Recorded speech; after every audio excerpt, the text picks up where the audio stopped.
Professor Nazmul Hasan Kalimullah এবং রাশিক রহমান, স্বাগত আপনাদের দুজনকেই পালস অফ পলিটিক্সের আজকের আয়োজনে। খুব তাৎক্ষণিক সিদ্ধান্তের ভিত্তিতে আজকের অনুষ্ঠানটি আয়োজন করছি।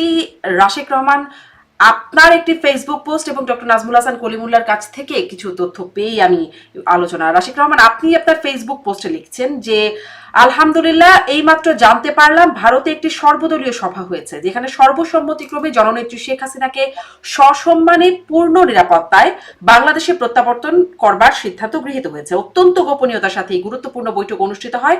জয় বাংলা, জয় বঙ্গবন্ধু। আপনার পোস্ট থেকে পড়লাম আপনি এই যে শেখ হাসিনাকে ফিরিয়ে নেয়ার পূর্ণ নিরাপত্তায় প্রত্যাবর্তন করবার সিদ্ধান্ত গৃহীত হয়েছে, এই তথ্যটির উৎস কি, কোথা থেকে জানলেন, কিভাবে জানলেন, কে দিল এই তথ্য? ডক্টর কলিমুল্লাহ এরকম কথা বলছেন, যার কারণে আপনাদের দুজনকে নিয়ে আজকের এই বিশেষ আয়োজন। জি, রাশিক রহমান। আপনাকে ধন্যবাদ আমাকে আজকের অনুষ্ঠানে আমন্ত্রণ জানানোর জন্য। প্রথম কথা হচ্ছে, আমাদের তো বিভিন্ন পর্যায়ের বন্ধু বান্ধব পৃথিবীর বিভিন্ন জায়গায় আছে। এখন সঙ্গত কারণে আপনাকে আমাকে কে বলেছেন সেটা আমি বলতে যাব না।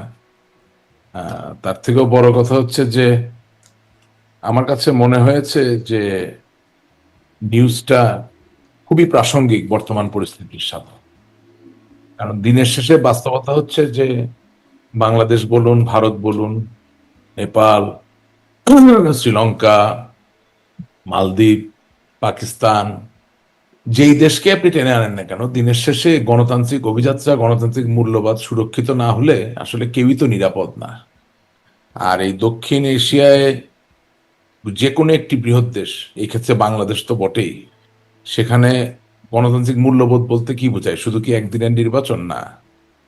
জুলাই আগস্টের যে আন্দোলনটা হয়েছে সেখানে অবশ্যই অনেকগুলো কারণ মিলেই তো এই পরিবেশ বা পরিস্থিতি তৈরি হয়েছে। সেখানে নির্বাচনও একটা আলোচ্য বিষয় ছিল বটে, তাই না? তা নির্বাচনটা কেন? গণতন্ত্রের জন্য। এখন কোন দেশে প্রতিদিন যদি এটা যদি মৃত্যু উপত্যকায় পরিণত হয়, কোন দেশে আপনি যদি বিনা বিচারে মৃত্যুবরণ করেন, সেটা আগে পেছনে অথবা ভবিষ্যৎ যেভাবে আপনি হিসাবে ধরেন না কেন, সেটা যে খুব শুধুমাত্র বাংলাদেশের জন্য বাংলাদেশের মাঝে সীমাবদ্ধ থাকবে তা না, সেটা তো পৃথিবীর অন্য সকল দেশকে প্রভাবিত করবে।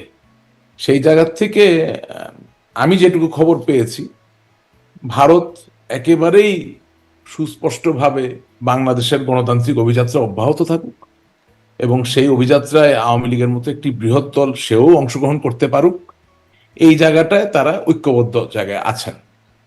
এটার মানে এই নয় যে সে অন্য কোনো দলকে গণতান্ত্রিক অভিযাত্রায় অংশগ্রহণ করুক, এটা চায় না। এটার মানে যে সকলে মিলে অংশগ্রহণ করুক, এটা চায়।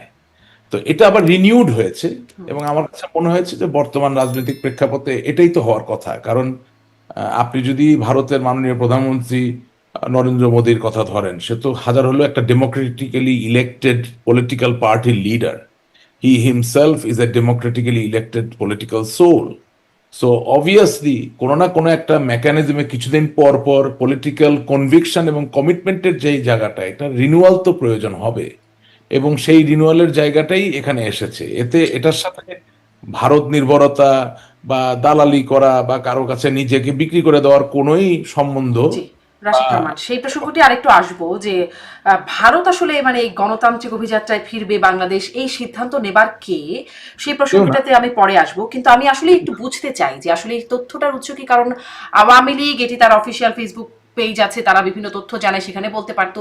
আমি এই আপনার পোস্ট দেখার পরে কিছু মানে কারো অনেকের সাথে কথা বলবার চেষ্টা করেছি, যদিও এখন গভীর রাত, সবার সাথে কথা বলবার সুযোগ নাই, কারো কাছ থেকে এই তথ্যটি পাচ্ছিলাম না। আমি নাজমুল হাসান কলিমুল্লাহ আপনার কাছ থেকেও একটু এই বিষয়টা শুনি, যেহেতু আপনিও এই তথ্যটি পেয়েছেন বলে আমি জানছি। কিভাবে পেলেন, মানে কিভাবে এটি বিশ্বাসযোগ্য, আপনার ব্যাখ্যায় কিভাবে বিশ্বাসযোগ্য হচ্ছে এবং কিভাবে পেলেন আপনি যদি বলেন। ধন্যবাদ। দেখুন, আমি সম্মানীয় রাশেক রহমানের যে বক্তব্যটি সেটি গভীর মনোযোগ দিয়ে শুনলাম এবং আমি যে সূত্র থেকে জেনেছি সেটি আবার রাশেক রহমানের সূত্রের সঙ্গে ট্যালি করে।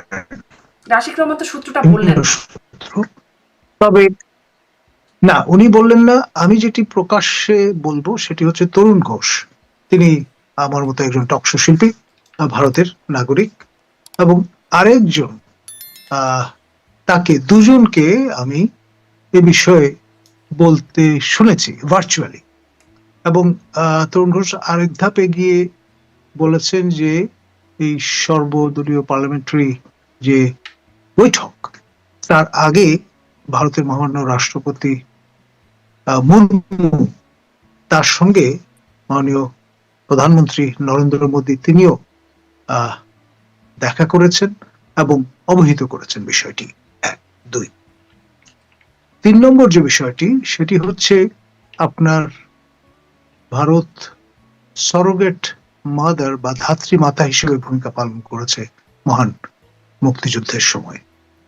এবং অনেকে আরেকটু খোলাসা করে বলেন যে বাংলাদেশ রাষ্ট্রের আতুরঘর হচ্ছে ফোর্ট উইলিয়াম, অর্থাৎ ইস্টার্ন কমান্ডের যে সদর দপ্তর সেখানটায়। এবং এখানে একটা সাজ রবও আছে। আপনার বেশ কিছুদিন ধরে যে কথাটি চাউর হয়েছে যে ভারত দুটি ক্যাটাগরাইজেশন ফেলেছে সারা বিশ্বের দেশগুলোকে। সবচেয়ে ওভারওয়েলমিং মেজরিটি কান্ট্রিজ তারা মিত্র, আর হাতে গোনা কটি দেশ তারা শত্রু রাষ্ট্র। তার মধ্যে সম্প্রতি 6টি রাষ্ট্রের আপনার লেবেলিং তারা করেছেন। তার মধ্যে 5ম স্থানে আছে বাংলাদেশ শত্রু রাষ্ট্র হিসেবে। খেয়াল করেন, এটি খুবই গুরুত্বপূর্ণ একটা, আমি মনে করি, ডিজুরো বেসিস যে আপনার 71-এ মুক্তিযুদ্ধের সময়ও ইন্দিরা সরকার প্রায় 1 বছর ধরে নানান রকম প্রিপারেটরি গ্রাউন্ড তৈরি করেছে। এবং 6 ডিসেম্বর যে যুদ্ধ ঘোষণার ব্যাপারটি ঘটেছিল সেটারও একটা পরতে পরতে প্রিপারেশন ছিল। নভেম্বর থেকেই যশোর সেক্টরে ভারতীয় আপনার ট্যাঙ্ক প্রবেশ করেছিল বলে পাকিস্তানিরা দাবি করছিল। এখন তার একেবারে উড়িয়ে দেওয়া যায় না। ইনফরমালি প্রবেশের পরে যখন পাকিস্তান বিমান হামলা করে বসলো ভারতে, সম্ভবত 3রা ডিসেম্বর, তারপর ভারতের আর কোনো উপায় ছিল না যুদ্ধ ঘোষণা না করে, কারণ that was a unilateral aggression, aggressive posture, যেটি সম্প্রতি আমরা দেখেছি ইসরায়েল ইনল্যাটারালি অ্যাকশনে গেছে এগেইনস্ট ইরান, সেরকম একটা বিষয়। যাই হোক, ইতিহাসের অংশ। বাংলাদেশের সামনে কিছু একটা ঘটতে চলেছে, তার প্রিপারেটরি অংশ হিসেবে এই যে শত্রু রাষ্ট্র হিসেবে চিহ্নিত করা, তারপর পাঠানোর যে ম্যাঙ্গো ডিপ্লোমেসি, সেটার ভেতরের খবর সেটি হচ্ছে আমরা পাঠিয়েছি কিন্তু সবিনয়ে তা গ্রহণ করা হয়নি। শেষ পর্যন্ত দূতাবাসের আমাদের লোকজনই বা তার পরিবার পরিজন সেটা কনজিউম করেছেন।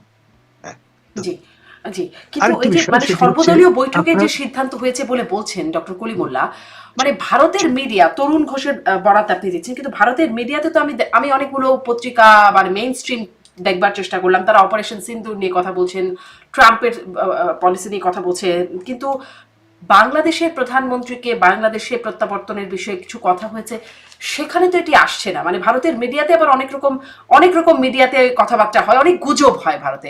এটি গুজব না, আপনারা কিভাবে নিশ্চিত হচ্ছেন? কারণ আওয়ামী লীগ এটি দাবি করছে না কোথাও। করবার কথা নয়। আমি রাশেক রহমান বোধহয় কিছু বলতে চেয়েছিলেন, আপনারটুকু শুনে নিয়ে একই প্রশ্ন রাশেক রহমানকেও করবো, আপনার কাছ থেকে একটু শুনে নিই একটু। ঠিক আছে, আমি যেটি বলবো সেটি হচ্ছে এটিও শোনা গেছে যে সপ্তাহখানেক আগে মাননীয় ভারতের প্রধানমন্ত্রী নরেন্দ্র মোদী শিলগুড়ি নেক, যেটাকে চিকেন নেক বলি আমরা, সেই জায়গায় তার পদচিহ্ন এঁকে গেছেন, ঘুরে গেছেন, পার্সোনাল টাচ দিয়ে গেছেন। সেটাও খুব সাজেস্টিভ। এখন আপনার কতগুলো অপশন আছে, তার মধ্যে একটি হচ্ছে সার্জিক্যাল স্ট্রাইক, আরেকটি হচ্ছে আপনার ড্রোন হামলার মতো কিছু বিষয়, আরেকটি হচ্ছে একেবারে সরাসরি আপনার বেলিজারেন্ট একটা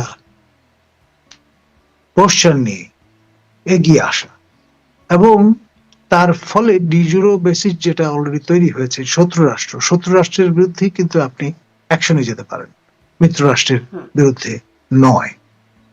এবং আপনি জানেন যে এরকম একটি সর্বদলীয় বৈঠক আয়োজন করা হয়েছিল আমাদের মাননীয় সাবেক প্রধানমন্ত্রী, বা এক অর্থে যিনি পদত্যাগ করেননি বলে জনশ্রুতি আছে, তিনি 2029 পর্যন্ত তার ক্যারিয়ার সে পর্যন্ত বহাল আছেন বলে কেউ কেউ মনে করেন।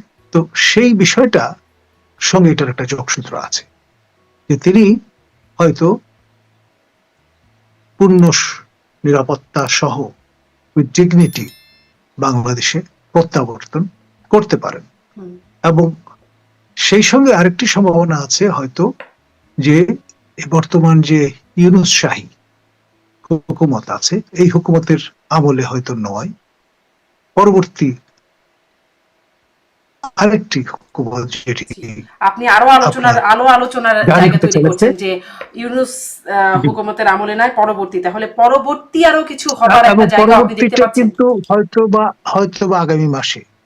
আমি আপনার কাছে গুরুত্বপূর্ণ কথা বলেছেন, আমি আসবো আপনার কাছে যে ইউনূস হুকুমতের পরে আগামী মাসে হয়তোবা নতুন হুকুমত আসবে, সেটা নিয়ে কথা জানতে চাইবো। রাশেক রহমান, এই আপনার কাছে ওই একই প্রশ্ন, আপনি তথ্যটা ডক্টর কলিমুল্লাহ যেমন একজনের বরাত দিয়ে বলছেন বা কিছু বরাত দিয়েছেন, আপনি কোনো তথ্য সূত্র বলছেন না, কিন্তু আপনার কাছে আপনার দল বলছে না, মানে দলের অফিসিয়াল বলার জায়গা আছে, দলের মুখপাত্র হিসেবে দাবি করে কেউ বলছে না, ভারতের কোনো গণমাধ্যম বলছে না, আপনি আসলে কেন বলছেন? মানে দল থেকে কোনো দায়িত্বপ্রাপ্ত হয়েছেন আপনি এটা বলবার জন্য? আচ্ছা, প্রথম কথা হচ্ছে যে দলের মুখপাত্র আছে নাকি কেউ? জানা নাই, মাঝখানে কয়েকজন দাবি করেছেন, কিন্তু কেন আপনি এত বড় প্রোগ্রাম করতেছেন? আমি বলেছিলাম আপনাকে, আমাদের একটা কথা হয়েছে, মোহাম্মদ আরাফাত একটা সময় বলেছেন, দাবি করেছেন মুখপাত্র হিসেবে। তাহলে যেটা হয় কি যে আমাকে যে আপনি আমন্ত্রণ জানালেন না, ওই জায়গাটাকে ছোট করা হয়ে যায়। দলের মুখপাত্র আছে কিনা আপনিও জানেন না, আমি বিশ্বাস করি। ওই যে ওই একবারই দেখে জেনেছিলাম, তারপরে আর জানি না। বিবিসিও মুখপাত্র বলে বরাত দিচ্ছে, কিন্তু নাম বলে না। আপনি তো একজন প্রতিষ্ঠিত গণমাধ্যম কর্মী, আপনি তো কোনো কাগজ পান নাই। বাংলাদেশ আওয়ামী লীগের মুখপাত্র হতো মুখের কথা না, আমি এসে বললাম আহা আমি আগামীকালকে থেকে মুখপাত্র, ব্যাপারটা তো এরকম না। বাংলাদেশ আওয়ামী লীগের একটা সেন্ট্রাল কমিটি আছে, বাংলাদেশ আওয়ামী লীগের একটা প্রেসিডিয়াম আছে, সকলে মিলে একটা সিদ্ধান্ত নিবেন। হ্যাঁ, সেখানে আপনি অফিসিয়ালি জানবেন, ওই যে যেটা বললেন যে বাংলাদেশ আওয়ামী লীগের অফিসিয়াল পেজ, তার মাধ্যমে জানবেন যে অমুক আমাদের আজকে থেকে মুখপাত্র। It's a very big post, it's not a small thing. তো এখন আমি তো আর কখনো আওয়ামী লীগের মুখপাত্র হিসেবে নিজেকে দাবি করিনি। আমি আপনাকে আপনার অনুষ্ঠানে সবসময় বলেছি যে আমি আওয়ামী লীগের একজন সমর্থক, এবং আমি শক্তভাবে বিশ্বাস করি, এখনো বলছি, যে বঙ্গবন্ধু শেখ মুজিবুর রহমান বাংলাদেশের যে রাজনৈতিক পট ইতিহাস, এর থেকে তাকে অস্বীকার করার কোনো সুযোগ নেই। সেই জায়গা থেকে ধরেন যদি বাংলাদেশ না থাকে, কথার কথা বলছি, কোনো একদিন এটা জলে ডুবে গেল, পানিতে ডুবে গেল, হ্যাঁ, বন্যার কারণে বা অতি প্লাবনের কারণে বা গ্লোবাল ওয়ার্মিং এর কারণে, এখন আমার ধরেন ইলন মাস্কের মাধ্যমে মঙ্গল গ্রহে গিয়ে জায়গা হলো, তখনও আমি বিশ্বাস করেন, আমি বাংলাদেশের কথা যখন উঠবে আমি বঙ্গবন্ধুর কথাই তো বলবো। বঙ্গবন্ধুর কথা ছাড়া তার বাংলাদেশ হয় না, ঠিক আছে? আমি একজন আওয়ামী লীগের সমর্থক হিসেবে আমার বিভিন্ন শ্রেণী পেশার বন্ধু বান্ধব আছে, বিভিন্ন দেশে বিভিন্ন অবস্থানে আছে। এখন অবশ্যই যারা কিছু সেন্সিটিভ সংবেদনশীল তথ্য আমাকে দেন, তারা তো একটা বিশ্বাসের জায়গা থেকে দেন। তারা এটাও জানেন যে আমি আওয়ামী লীগের মুখপাত্র নই, একজন সমর্থক মাত্র বা একজন কর্মী মাত্র, এভাবে হাম্বল ভাবে বিনয়ের সাথে বলতে চাই। সেই জায়গা থেকে যখন তারা এই সংবেদনশীল তথ্যটা আমার সাথে ভাগাভাগি করেন, তখন আমার দায়িত্ব হয়ে যায়, আপনার অনুষ্ঠানে এসে চাইলেও আমি নামটা বলতে পারি না। তবে সার্কামস্ট্যান্সিয়াল এভিডেন্স বলে একটা কথা আছে, আপনি বলছেন এই কথাটা সত্য কিনা, এটা নিয়ে তো আমি ঝগড়া করব না, তবে সত্য কিনা এটা বোঝানোর জায়গাটা খুব সহজ। যদি ভারত নাই চায় যে বাংলাদেশে ইনক্লুসিভ রাজনীতি চলুক, যদি ভারত নাই চায় যে বঙ্গবন্ধু কন্যা জননেত্রী শেখ হাসিনা বাংলাদেশ আওয়ামী লীগের সভাপতি হিসাবে, বাংলাদেশের সাবেক প্রধানমন্ত্রী হিসাবে, বাংলাদেশের অন্যতম শীর্ষ রাজনৈতিক ব্যক্তিত্ব, খুব বেশি কিন্তু নাই, বেগম খালেদা জিয়া, জননেত্রী শেখ হাসিনা, এরকম 2জন 3জন, নট টু মেনি, রাইট? এই লোকগুলো নির্বিঘ্নে তাদের রাজনৈতিক কর্মকাণ্ড চালাবে যদি চায়, এটা আমি বিশ্বাস করি তখন যখন আমি দেখি যে বাংলাদেশ আওয়ামী লীগের 40 থেকে 50,000 লোক ভারতে অবস্থান নিয়ে, আশ্রয় নিয়ে, সেখান থেকে ক্ল্যান্ডেস্টিন ভাবে হোক বা ভার্চুয়ালি হোক তাদের রাজনৈতিক কর্মকাণ্ড চালিয়ে যেতে পারছে।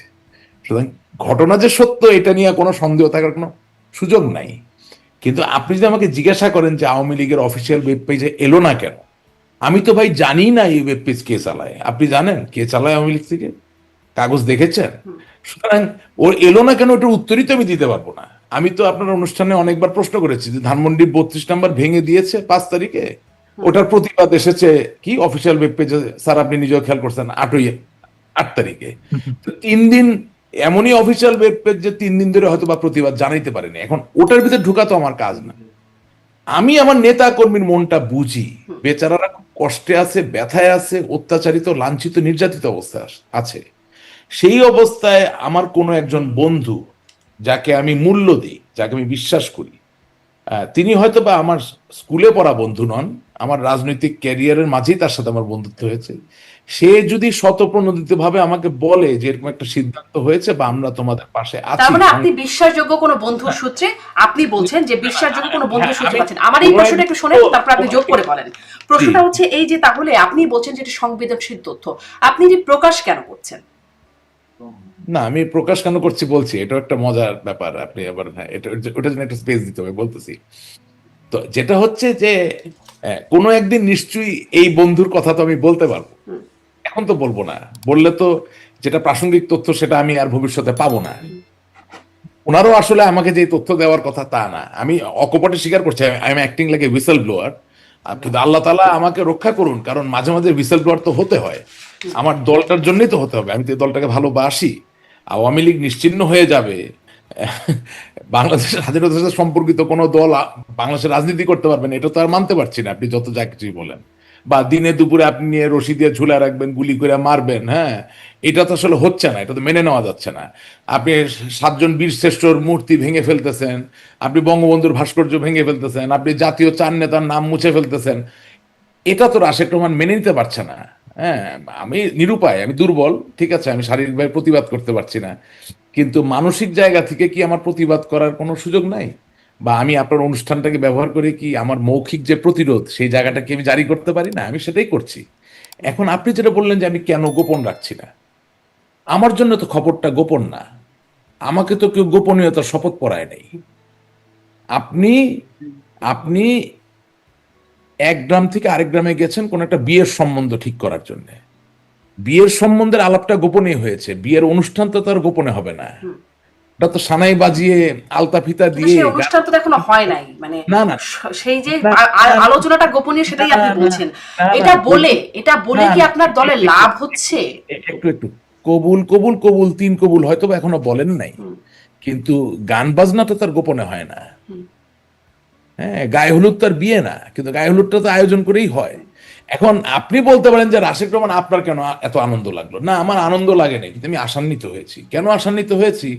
দিনের শেষে বাস্তবতা কি, যে আওয়ামী লীগের যেই নেতা বা কর্মী দুর্নীতি করেছেন, উনি যেমন ভারতে গিয়ে অবস্থান নিয়েছেন, যেই নেতা বা কর্মী কোনোদিনও দুর্নীতি করেন নাই, কোনোদিনও বঙ্গবন্ধুর সাথে প্রতারণা করেন নাই, কোনোদিনও শেখ হাসিনার সাথে প্রতারণা করেন নাই, কোনোদিনই বাংলাদেশের কোনো মানুষের সাথে প্রতারণা করেন নাই, তাকেও বাধ্য হয়ে ওই ভারতে গিয়ে আশ্রয় নিতে হয়েছে। সুতরাং উনি তো আর অত অ্যাক্সেস পাচ্ছেন না আমার মতো, বা doctor Kalimullah, he has lot of connectivity for many reason, সব তো আর আলাপ করা যাবে না। তো the information that we get, আমি এর ভিতরে পকেটের ভিতরে রেখে দিতে পারি, but I feel love and extreme dedication to the people who believe in the real history of Bangladesh. It is as simple as that. এটার সাথে ক্ষমতা গ্রহণ করা, ক্ষমতা দখল করা, মন্ত্রী হওয়া, এমপি হওয়ার কোনো মানে সম্পর্ক এটাতে নেই। আপনি আশান্বিত হবার মতো খবর বলে শেয়ার করছেন, কিন্তু আমার প্রশ্ন হচ্ছে না যে না, আপনি ভারত, তো কেন বলতে দেন, কেন? না আমিও প্রশ্নটাও করতে দেন। প্রশ্নটা হচ্ছে ভারত চাওয়ার কে, যে শেখ হাসিনা বাংলাদেশে ফিরবেন, রাজনীতি করবেন, এটি ভারত চাওয়ার কে 1 এবং 2, এই তথ্যের মাধ্যমে কি প্রমাণিত হচ্ছে? বাংলাদেশে আওয়ামী লীগ তার নিজ যোগ্যতায় ফিরতে পারে না, ভারত সর্বদলীয় সিদ্ধান্ত নিয়ে ফিরিয়ে দেবে। হ্যাঁ, এটাই ব্যাপার, যে বাংলাদেশে যে কোনো সময় যে কোনো নিউজ যখন রিলিজ হয়, যখন ফ্ল্যাশ হয়, তখন এটা আপনার কাজ, এটা আমি অ্যাপ্রিসিয়েট করি। এই যে আপনি তির্যকভাবে জিনিসটাকে দেখলেন, ব্যাপারটা আসলে ওরকম না। হ্যাঁ, প্রথম কথা হচ্ছে ভারত এখানে শেখ হাসিনাকে ফিরিয়ে দেওয়ার কোনো সিদ্ধান্তই নেয় নাই। You are misreading the line. ভারতের কথাটা তো খুব সহজ। আমি আপনার বাসায় গেলাম, আমি আপনার অতিথি, হ্যাঁ, এখন আপনার দরজার বাড়ি থেকে একজন বলতেছে রাশেদ রহমানকে আপা তুলে দেন, ওটা পিটায় আজকে সোজা করে ফেলবো। You tell me as a host, what will you do? You will pick up the phone and you will call 911, পুলিশকে কল করবেন, করে বলবেন যে দেখেন রাশেদ রহমান দোষী কি দোষী না আমি জানি না, কিন্তু তিনি আমার বাসায় অতিথি, সুতরাং এই বাসা থেকে বের হওয়ার পরে আমার বাসার সামনে রক্তপাত হবে, খুনাখুনি হবে, এটা আমি যেমন দেখতে চাই না, আমার ছেলে মেয়েও দেখতে চায় না, আমার পাড়া প্রতিবেশীরাও দেখতে চায় না। সুতরাং আপনি পুলিশ, আপনার কাছে আমার অতিথিকে তুলে দিলাম, ওনাকে নিরাপদে। এখন সেটা কি আমার বিচার হবে, সেটা কি আমার জেল হবে, সেটা কি আমার ফাঁসি হবে, সেটা তো বিচারক বুঝবেন। কিন্তু আপনার দরজার বাইরে যিনি রামদা চাপাতি নিয়ে দাঁড়িয়ে আছেন আমাকে কুপিয়ে কুপিয়ে নৃশংসভাবে হত্যা করার জন্য, সেই জায়গায় একজন অতিথি হিসাবে বা বন্ধু হিসাবে আপনি যদি আশা করেন যে আমি নিরাপদে বিচারের সম্মুখীন হব বা আমার জনগণের সামনে গিয়ে দাঁড়াতে পারবো, এটা সিদ্ধান্ত নেওয়ার কোনো ব্যাপার না।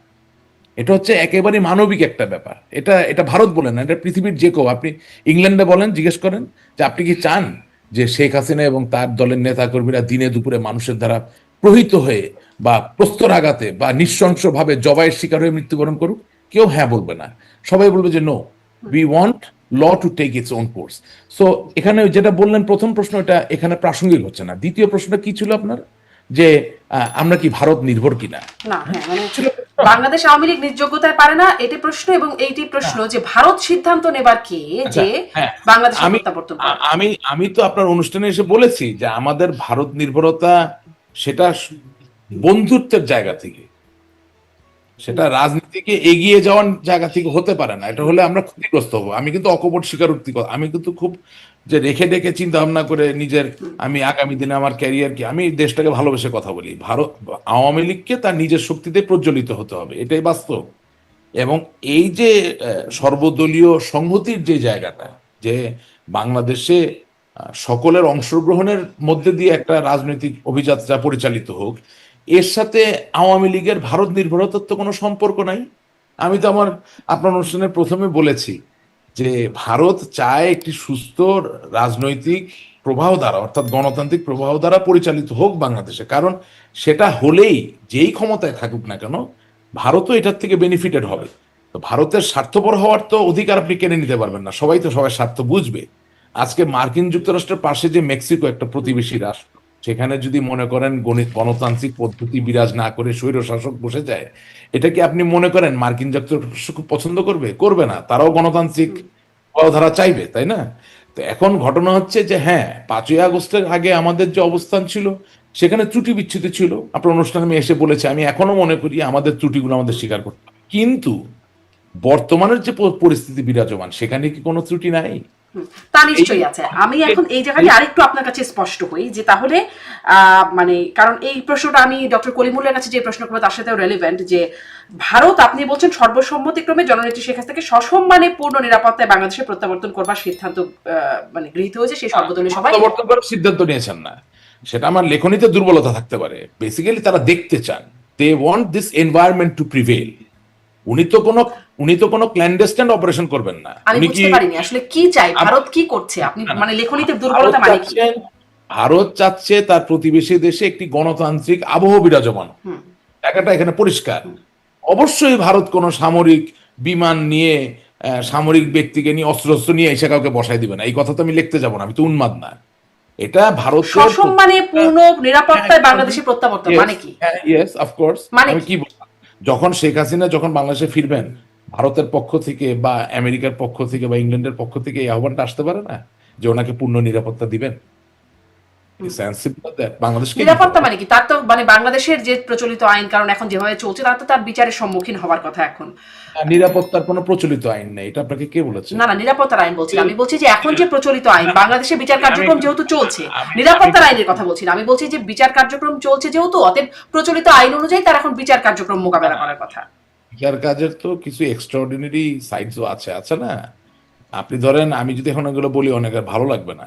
ধরেন আমি তো প্রায়শই নেলসন ম্যান্ডেলার কথা বলি, জেলে ছিল। তো জেলে থাকলে তো তার রায় হয়ে গেছে, তার সাথে তো আলাপ আলোচনা কোনো বিষয় নেই, সে জেলেই তো বসবে। কিন্তু তাকে তো ওই আইনটাকে বাকিয়েই তার মধ্যে থেকে তাকে এনে তার সাথে দফায় দফায় আলোচনা চলেছে না? তো এখন আপনি জননেত্রী শেখ হাসিনার বিচার করবেন কি করবেন না, ওটা পরের কথা। যদি করেনও, আপনি যদি শেখ হাসিনার মুখে তালা লাগায় দেন জোর করে, সেটা তো কেউ সাপোর্ট করবে না। আপনি কি আমার কথাটা বুঝতে পারছেন কিনা?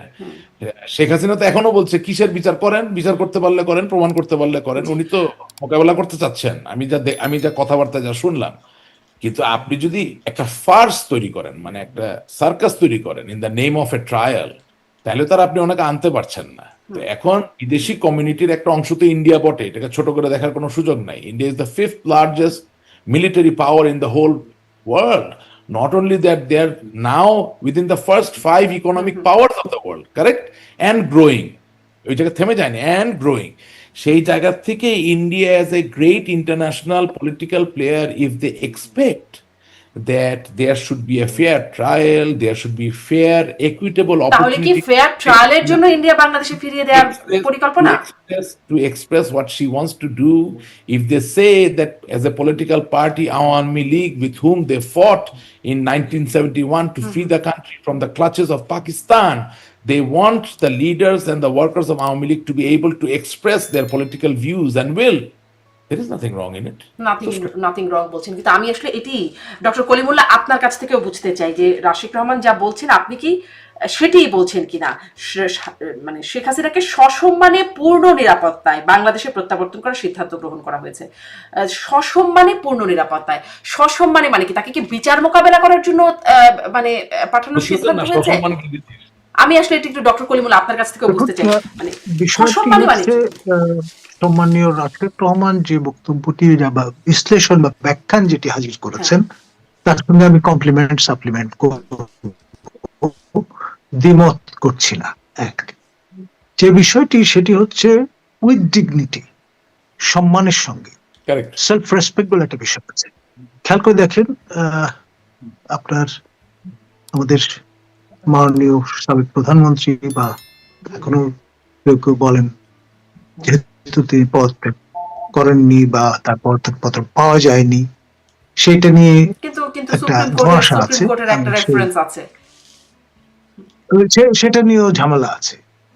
তাহলে খোলাসা করে বলতেই হবে মাননীয় তৎকালীন প্রধান বিচারপতি এবং আরেকজন মাননীয় বিচারপতি দুজনই সেনা হেফাজতে ছিলেন 5 তারিখ অনওয়ার্ড। এখন সেনা হেফাজতে থেকে কিভাবে ফুল বেঞ্চে বসলেন সে রেফারেন্স দিলেন, এখানে কোন রকমের হায়াটাস বা ঝামেলা আছে। তারপরে যে বিষয়টি সেটি হচ্ছে একজন দণ্ডিত ব্যক্তি, আমাদের মাননীয় বর্তমান প্রধান উপদেষ্টা professor doctor Yunus, Nobel laureate, তিনি যখন শপথ গ্রহণ করেছেন তখন কিন্তু দণ্ডিত ব্যক্তি হিসেবে শপথ গ্রহণ করেছেন। আমাদের সিনিয়র সাংবাদিক এ কে এম পাটোয়ারি যখন এই বিষয়টা নিয়ে টক শোতে এটা ইস্যু হিসেবে তুললেন তখন তড়িঘড়ি করে তার এই দণ্ডমুক্তির ব্যবস্থা হলো। খেয়াল করেন, মানে একটার পর আরেকটা, মানে একটা ত্রুটি থেকে আরেকটা, মানে তার তো রায় হবার কথা ছিল যেদিন কথা, তাহলে হয়নি। বিষয়টা হচ্ছে তিনি যেদিন শপথ গ্রহণ করেছেন সেদিন তিনি দণ্ডিত ব্যক্তি হিসেবেই শপথ গ্রহণ করেছেন। এটা একটা প্রেসিডেন্স তৈরি করলো। কিন্তু ভবিষ্যতে কেউ যদি সরকার প্রধান হন দণ্ডিত অবস্থায়ও, তাহলে এই যে প্রেসিডেন্স তৈরি হলো সেটা দেখে করা যাবে, কেউ মন্ত্রী হতে পারবেন দণ্ডিত অবস্থায়।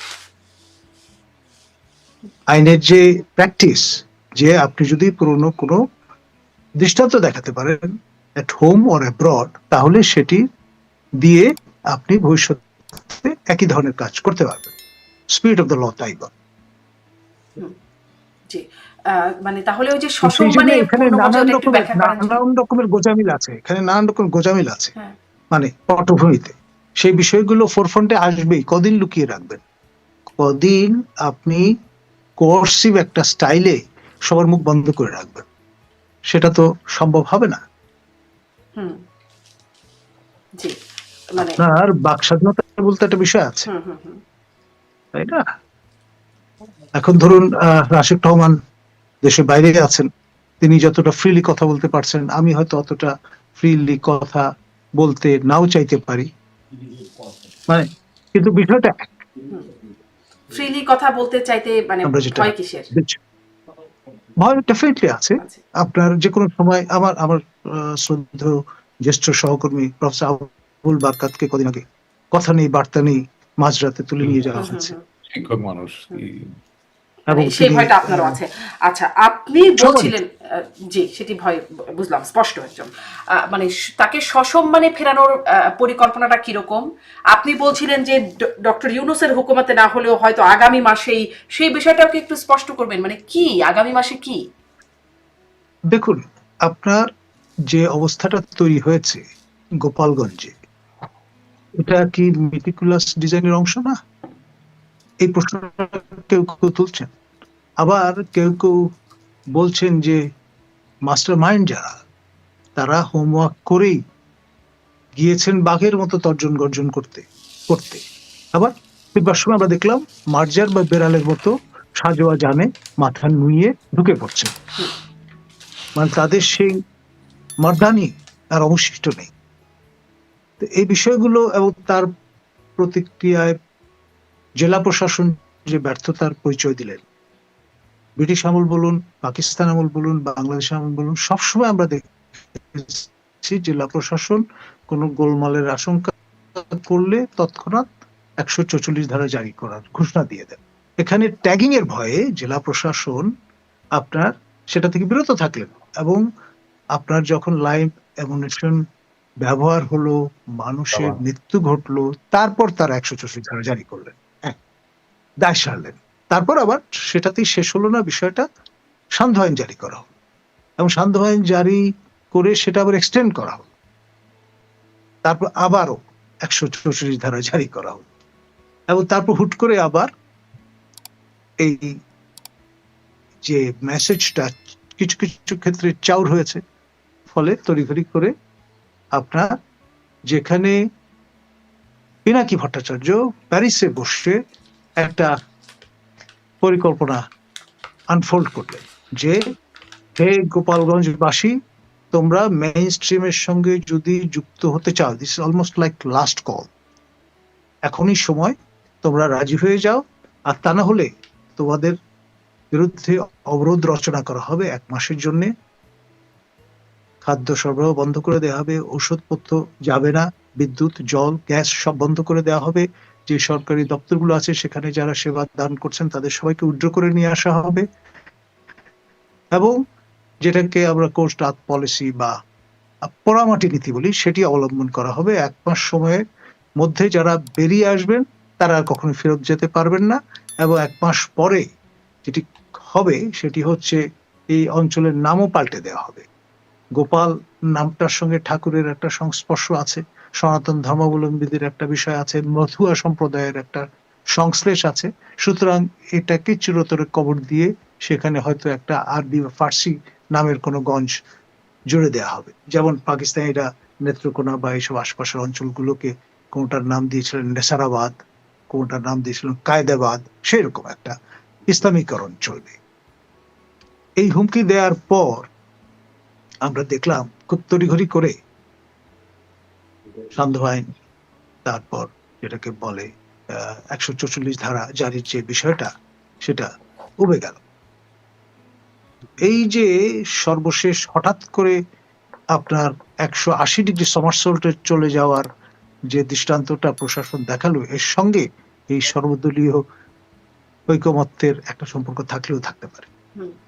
কিন্তু আপনি এটাকে মানে 180 ডিগ্রি টার্ন কেন বলছেন? মানে সব সময় তো আর কারফিউ জারি থাকবে না বা সান্ধ্য আইন জারি থাকবে না, এক সময় তো উঠাবেই। কিন্তু যে পিনাকি অঙ্গুলি হেলনের দেশ উঠে বসে, তিনি যেহেতু এরকম একটা পলিসি আনফোল্ড করে দিয়েছেন, ধরেই নেওয়া হয়েছিল যে অ্যাকর্ডিংলি এই পলিসিটা পার্সু করা হবে। কিন্তু এইটাও একটু বলবেন, পিনাকির অঙ্গুলিহীন মানে মানে পিনাকি নির্দেশনায় দেশ উঠে বসে। আমি এই প্রসঙ্গটা কেন বলছি, কারণ হচ্ছে আপনার এই যে ঐতিহাসিক উপকরণ সমৃদ্ধ 32 নম্বরের জাদুঘরটি, যেটি জনগণের সম্পত্তি, ব্যক্তি মালিকানাধীন নয়, সেই বাড়িটি, ঐতিহাসিক বাড়িটি, স্থাপনাটি প্রথমে সেই স্থাপনা সহ আশপাশের সকল ভবন পুড়িয়ে দেওয়া হলো, এবং আমাদের জলের গানের যিনি দলনেতা আপনার আনন্দ, তিনি এক কাপড়ে যদি বেরিয়ে না যেতেন তিনি অগ্নিদগ্ধ হয়ে মারা যেতেন। এবং মজার ব্যাপার হচ্ছে এই রাহুলের যে বাসায় বসবাস, জমিলা আইনুলের যে সম্পত্তি, সেইটিতে ফ্রান্সের মহামান্য রাষ্ট্রপতি এসেছিলেন, পদচিহ্ন রেখে গেছিলেন।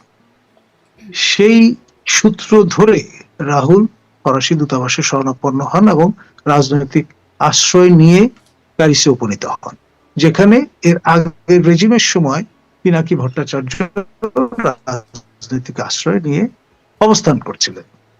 খেয়াল করেন, এটা গেল প্রথম ধাপ। দ্বিতীয় ধাপে আমরা দেখলাম যে পিনাকির সার্বিক তত্ত্বাবধানে বুলডোজার নিয়ে এসে দুদিন ধরে এই মচ্ছব চলল, এই ভয়ঙ্কর মচ্ছব, অর্থাৎ আমাদের 32 নম্বর ভাঙা হলো। অমূল্য কিন্তু artifact, পিনাকি সমৃদ্ধ ভট্টাচার্যের নির্দেশনায় এই যে, যদি এটি হয়, পিনাকি ভট্টাচার্য বলেছিলেন সেনাপ্রধানকে তিনি সরাতে, পিনাকি প্রকাশ্যে ভট্টাচার্য বলছেন, আমরা বলেছেন সবাই জানি।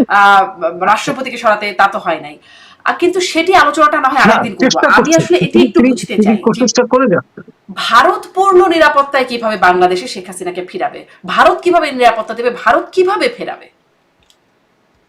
দেখুন, আমাদের উড়োজাহাজে করে আমাদের ক্রুরা সসম্মানে নিরাপদে বাংলাদেশ থেকে ভারতে নিয়ে গেছে আমাদের হুম।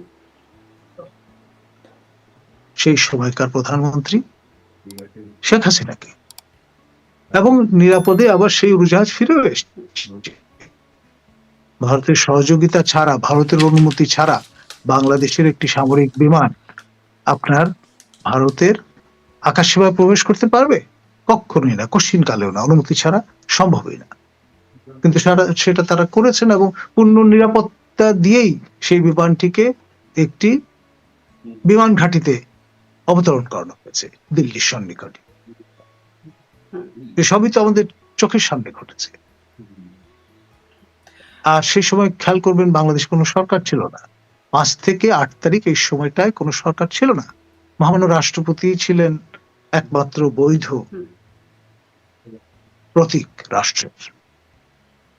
জি জি, বাকি এখন সবাই বাংলাদেশে ছিলেন কিভাবে যাবে আমি আপনার কাছে একটু আসবো। আমি রাশেক রহমানের কাছ থেকে শুনে আর ওই প্রসঙ্গটাও রয়ে গেল যে হুকুমতের পরিবর্তন আগামী মাসে হতে পারে, সেই একটা আভাসও আপনি দিচ্ছিলেন, সেটিও একটু পরের অংশে শুনবো। রাশেক রহমান, আপনার কাছ থেকে একটু শুনতে চাই যে সেনাপ্রধান 25শে ফেব্রুয়ারি বলেছিলেন যে নিজেদের মধ্যে কাদা ছোড়াছুড়ি করলে সার্বভৌমত্ব বিপন্ন হবে, তিনি এরকম হুঁশিয়ারি দিয়েছিলেন। সেটির কি কোনো বহিঃপ্রকাশ? কারণ ভারত কিভাবে আসলে চাইতে পারে আমাদের দেশে কে রাজনীতি করবেন, কার বিচার হবে বা কি হবে বা নিরাপত্তা দিতে পারে, ভারত কিভাবে এটা করতে পারে? এখানে কোনো সার্বভৌমত্বের লঙ্ঘনের জায়গা আছে কিনা? আরে, আমি তো আপনাকে বারবার বলছি যে এই বক্তব্যের মাঝে কোথাও ভারতের কোনো কিছু চাপিয়ে দেওয়ার ব্যাপার তো খুঁজে পাবেন না। এটা তো বারবার এটা পুশ করতেছেন, এটা আপনার কাজ, ঠিক আছে। বাট এখানে ভারত তার ডিজায়ার এক্সপ্রেস করার সাথে তো বাংলাদেশের সার্বভৌমত্বের কোনো সম্পর্ক নাই। এটা ভারতের পলিটিক্যাল ফোর্সেস গুলোর একটা ডিজায়ার যে বাংলাদেশে ভালো রাজনীতি প্রতিষ্ঠিত হবে। তাহলে সিদ্ধান্ত বলছেন যে তার এই শব্দটাকে ভুল? আরে, সিদ্ধান্ত কি? আমি যদি একটা বোর্ড মিটিং করি, কথার কথা বলছি, আমরা যে একটা সিদ্ধান্ত নিই, একটা রেজলিউশন হয় না, ইটস এ রেজলিউশন। বাংলায় তো অনেক শব্দ আসলে ইংরেজির মানে সাথে মিলিয়ে, ইচ্ছা আর সিদ্ধান্তের মধ্যে পার্থক্য আছে তো? ডিজায়ার একটা সিদ্ধান্ত, it's a decision. Resolution is a decision, and a brute decision is a decision. এখন ইংরেজিতে একটা সুবিধা আছে, কিছু কিছু শব্দের 6-7টা শব্দ পাবেন, বাংলায় সেখানে কিছু সীমাবদ্ধতা আছে। এই জন্য তো জন মেইনার্ড কেইনস বা অ্যাডাম স্মিথের যে ইকোনমিক যে থিওরিগুলো ইকোনমিক্সের, সেগুলোকে সম্পূর্ণ ভালোভাবে বাংলায় করা যায় নাই। যেমন বাংলায় আপনি ডেবিট ক্রেডিট করেন, ভালো বাংলা কি আকলন বিকলন, অনেক বেশিরভাগ 99.99% ভাগ লোক তো জানেই না আকলন বিকলন কি জিনিস। এই জন্য বলছি যে হ্যাঁ, আমি তো স্বীকার করে নিচ্ছি যে আমার লেখায়ও দুর্বলতা আছে, আবার আপনার কাজ বুঝতে চাওয়া, আমি আপনাকে বোঝানোর চেষ্টা করছি। সিদ্ধান্তটা কি? সিদ্ধান্তটা একটা খুবই প্রাসঙ্গিক যৌক্তিক চাওয়া। সেটা আমার প্রতিবেশী, তার পাশে গণতন্ত্র প্রকাশিত হবে, প্রস্ফুটিত হবে, সমুন্নত হবে, এই চাওয়ায় তো দোষের কিছু নাই। আর এটাও তো ঠিক যেটা ডক্টর নাজমুল কলিমুল্লাহ সাহেব বললেন, যে দুইটা দেশের পারস্পরিক সহযোগিতা না থাকলে শুধু শেখ হাসিনা কেন, ডক্টর মোহাম্মদ ইউনূসও তো দিল্লিতে বেড়াতে যেতে পারবেন না নিরাপদে। দুজনের সহযোগিতা তো লাগবে। এখানে তো একটা সার্ভারের সাথে আরেকটা সার্ভার, যেমন আপনি আমি জুমে সংযুক্ত আছি, আমাদের তো you are in a different state, I am in a different state, and doctor Nazmul Hasan Kalimullah is in a different country all together. So there are many servers which are shaking hands with each other. So যে কোনো জিনিস smoothly করতে গেলে সেই হ্যান্ডের হাত মেলানোর যে ব্যাপার, এটা তো not only metaphoric, it is very practical and a reality also. আমি একটু এই জায়গাটায় আসি। শোনেন, আমাদেরকে সামনে এগোতে হবে। সামনে এগোতে হবে মানে কি, বাংলাদেশের ভালোর জন্য রাজনীতিকে সামনে নিতে হবে। এখন ডক্টর কলিমুল্লাহ যেই কথা বললেন তার অনেক কথার সাথে আমি একমত, অনেক কথার সাথে আমি একমত না, কিন্তু এটাই সৌন্দর্য। এবং 5ই আগস্টের পরে একটা জিনিস হয়েছে, আমি খুব নিবিড়ভাবে যারা এই গণ অভ্যুত্থানের সাথে যুক্ত ছিল তাদের অনেকের কথা শুনি টেলিভিশনে বা টক শোতে। আমার কাছে মনে হয় যে তারা ইন্টেলেকচুয়াল একটা পার্সুটের জায়গায় রং অর রাইট, সঠিক হোক বা ভুল হোক, দাঁড়া করানোর চেষ্টা করতেছে। তার মানে হচ্ছে দিনের শেষে সংগ্রামটা শুধু মাঠে না, সংগ্রামটা একেবারে ইন্টেলেকচুয়ালি একাডেমিক ভাবেও করতে হবে। হ্যাঁ, আমার সাথে আমি আশা করি আমাদের শিক্ষাবিদ মহোদয় উনি একমত হবেন। আমি সেই জায়গা থেকে বলতে চাচ্ছি, দেখেন খোমেনি যখন ফিরে আসলো ইরানে, পাহলভি সার ইরানে, তখন তো খোমেনির নামে সাদা ছিল, সে তো শপথ গ্রহণ করেছে, ঠিক আছে না? আপনি ধরেন ডোনাল্ড ট্রাম্পের কথা যদি ধরেন, সে যে রাষ্ট্রপতি হলো, তো তাকে তো অভিযুক্ত করা হয়েছে, তার নামে তো রায়ও ঘোষিত হয়েছে যে সে দোষী, বাট সে হয়েছে এখন। এবং শুধু তাই না, ওই যে নেলসন ম্যান্ডেলার কথা যে বললাম, যে জেলে অভিযুক্ত অবস্থায়, রায় ঘোষিত অবস্থায় তো জেলের ভিতরে, সেখান থেকে তো বেরিয়ে আসছে। গণ অভ্যুত্থান যখন হয়ে যায় তখন আসলে আপনি অভিযুক্ত কি অভিযুক্ত না, আপনার নামে সাজা আছে কি না আছে, ইট ইজ ইমমেটেরিয়াল। স্যার আপনি বেয়াদবি নেবেন না, এটা আমার বক্তব্য, আমার জায়গা থেকে, হ্যাঁ, ইতিহাস থেকে যা পাই, এটা নতুন করে আমার বানানোর কিছু নাই, মানে ইতিহাসের জায়গা থেকে বলছি। ধরেন বঙ্গবন্ধু শেখ মুজিবুর রহমান 1972 সালের 10 জানুয়ারি ফিরে এসেছেন, উনি কি দেশদ্রোহিতার কারণে অভিযুক্ত ছিলেন না? ওনার জন্য কি করা হয় নাই? হয়েছে তো। জনগণ যখন আপনার সাথে থাকবে, যত দোষী আপনি দোষী হন, বা কোনো শক্তিশালী গোষ্ঠী যখন আপনার সাথে থাকবে, লেনিনের সাথে বলশবিজরা ছিল, তারা তো সংখ্যাগরিষ্ঠ ছিল না, কিন্তু তারা অসম্ভব রকম সক্রিয় ছিল। যখন এরকম একটা গোষ্ঠী থাকবে, তখন কয়টা রায় আছে না আছে ইট ডাজেন্ট ম্যাটার, আমাদের ওই জায়গাটা যেতে হবে। এটা কারণ হচ্ছে কি, না হলে আমরা একটা দেওয়ালের সাথে ফাইট করতে পারি না, আমাদেরকে একটা জীবিত সত্তাকে, জীবিত এটাকে স্বীকৃতি দিয়ে আমাদের এগোতে হবে, সামনের জায়গায় যেতে হবে।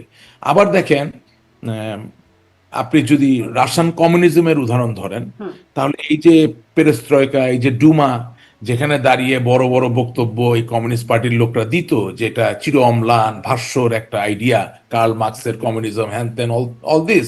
তো এই সংগ্রাম শুরু হলো লেনিনের হাত ধরে, শেষ হলো মিখাইল গর্বাচেভের সময় গিয়ে। তার মানে আন্দোলনের শুরু মানে যে সে সফল হয়ে গেল তা না, এটা এক জায়গায় গিয়ে ব্যর্থ হতে পারে, এক জায়গায় গিয়ে সফল হতে পারে, এটা পারপিচুয়াল নেচারের কোনো জিনিস না। তার মানে এই যে জুলাই আগস্টের যে অভ্যুত্থান হয়ে গেল, এই অভ্যুত্থানটা সঠিক ছিল না, সঠিক ছিল কিনা, বা এটা আদৌ অন্যায় ছিল কিনা, এটা প্রমাণ করার দায়িত্ব যারা ভুক্তভোগী তাদের। তার মানে কিন্তু আমি আসলে ভারতের সিদ্ধান্তের জায়গাটাই আরো বুঝতে চাচ্ছি। রাশিদ রহমান, আমি একটু প্রশ্ন করি, মানে ভারত কি চাচ্ছে তাহলে, মানে ভারত যে সিদ্ধান্ত নিচ্ছে বলে বলছেন, আমি একটু শুনি আপনার কাছে, আপনি প্রশ্নটা করি। ভারত কি চাচ্ছে শেখ হাসিনাকে বিচারের মোকাবেলা করতে? ভারত কি চাচ্ছে শেখ হাসিনাকে ক্ষমতায় বসিয়ে দিতে? নাকি ভারত চাচ্ছে শেখ হাসিনা দেশে ফিরে নির্বাচন? ভারত কি চাচ্ছে? হ্যাঁ, ভারত কি চাচ্ছে এক কথায় বলছি, ভারত চাচ্ছে বাংলাদেশ কোনোভাবে মৌলবাদী জঙ্গিবাদী রাষ্ট্র না হোক, ভারত চাচ্ছে বাংলাদেশে গণতন্ত্র প্রতিষ্ঠিত হোক। সিম্পল কথা। সেটা কিভাবে গণতন্ত্র প্রতিষ্ঠিত হবে, কিভাবে? সেটা তো ভারতের সাথে বসে আমরা আলাপ করে আপনাকে জানাতে পারি, সেটা আপনি আমাকে দায়িত্ব দেন, আই উইল ট্রাই। বাট এখন আপাতত এই মানে সভায় এই বিষয়ে কিছু জানেন নাই আপনারা, শুধুমাত্র ভারতের সর্বদলীয় সভায় এটি সিদ্ধান্ত হয়েছে। আমি একটু নিজেকে সবসময় ডাউনগ্রেড করে কথা বলতে পছন্দ করছি। এটা কারণ হচ্ছে যে আমি এখন এই মুহূর্তে যেটুকু পেলাম সেটুকু নিলাম।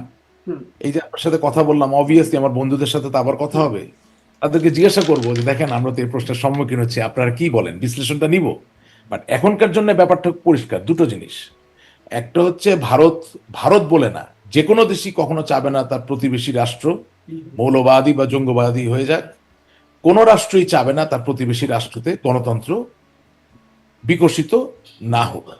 এখন ভারত বোঝে কিনা যে ঐতিহাসিকভাবে পূর্ববর্তী তাদের কিছু দায়িত্ব ছিল, সেটা আরেক দিনের আলাপ। আওয়ামী লীগ বোঝে কিনা তার পূর্ববর্তী সময় কিছু করার ছিল কিনা, সেটা নিশ্চয়ই আরেক দিনের আলাপ। কিন্তু আজকের আলাপটা হচ্ছে যে ভারতের রাজনৈতিক সংহতির জায়গা হচ্ছে, ভারত চায় বাংলাদেশে গণতন্ত্র বিকশিত হোক, প্রতিষ্ঠিত হোক। আর এটার ডিরেভেটিভ ক্যালকুলাসের মতো যদি ডিরেভেটিভ করেন, মানে যদি ডিরাইভ করার চেষ্টা করেন, তাহলে আপনি যেটা পাবেন যে বাংলাদেশের রাজনীতির পটে আপনি শুধুমাত্র বিএনপিকে নিয়ে যেমন দাবি করতে পারবেন না যেটা গণতান্ত্রিক রাষ্ট্র, আবার আওয়ামী লীগকে বাদ দিয়ে আপনি দাবি করতে পারবেন না যেটা গণতান্ত্রিক রাষ্ট্র। সো কিছু কথা আছে মানুষের মুখে বলা লাগে না। তো ভারত তো এতদিন চাইলো না, মানে ভারত যদি গণতান্ত্রিক রাষ্ট্রই চায় তো এতদিন তো চাইলো না। বিএনপি কে যখন নির্বাচন থেকে বাদ রাখা হলো, বিএনপি জামাত, তখন তো আসলে ভারত চায়নি। সেটা এই যে আমি যখন একটা কথা বলি, আমি কথাটা বললাম কেন যে ভারত তার ঐতিহাসিক দায়িত্ব পূর্বে পালন করেছে কিনা সেটা আরেকদিন আলাপ করতে হবে, করাই যাবে। হ্যাঁ, সেটা তো উনি একজন বিশিষ্ট নির্বাচন পর্যবেক্ষক, উনিও বিষয়ে ওনার মতামত দিবেন। আবার আওয়ামী লীগের জায়গা থেকে আওয়ামী লীগ দায়িত্ব পালন করেছে কিনা সেটাও আরেকদিন আরেক অনুষ্ঠানে আলাপ করা যাবে। কিন্তু আজকের এই টপিকটা যেহেতু প্রচন্ড রকম গুরুত্বপূর্ণ একটা ব্যাপার, আমি নিজেও অনেক প্রশ্নবানের সম্মুখীন হয়েছি। মার্কিন যুক্তরাষ্ট্র, সুইডেন, ইংল্যান্ড, ইন্ডিয়া, বিভিন্ন জায়গা থেকে মানুষ আমাকে ফোন করছে। মানে আওয়ামী লীগেরও অনেক লোক বিশ্বাস করে না যে ভারতের নেতৃবৃন্দরা চায় বাংলাদেশে গণতন্ত্র বিকশিত হোক। এটা একটা অ্যামেজিং ব্যাপার। ধরেন আমাকে ফেসবুকে গালিগালাজ করতেছে না বুঝে, কি বুঝলো আল্লাহ খোদা ছাড়া কেউ জানে না। আরে ভাই, আপনি সোনিয়া গান্ধী হন, আপনি নরেন্দ্র মোদী হন, কি আপনি মমতা ব্যানার্জি হন, আপনি যদি ভারতের দায়িত্বে থাকেন, আপনি কি চাবেন নাকি যে আপনার পাশের দেশে গণতন্ত্র চলে না? এটা না এতদিন বুঝতে তো চাইলেন, মানে এটা তো পরীক্ষিত যে চাইতে তো পারেই পাশের দেশে। এটার কারণ হচ্ছে যে ডিসকোর্সে বিলিভ করা, বিশ্বাস করা নেতা কর্মীর যে সাংস্কৃতিক পরিবর্তন এবং বিবর্তনের জায়গা, সেটাকে আমরা নিশ্চিত করি নাই। আমরা হঠাৎ করে নতুন কোনো কথাকে সহজে গ্রহণ করতে পারি না। আমাদের জীবনটা অকারণে জটিল।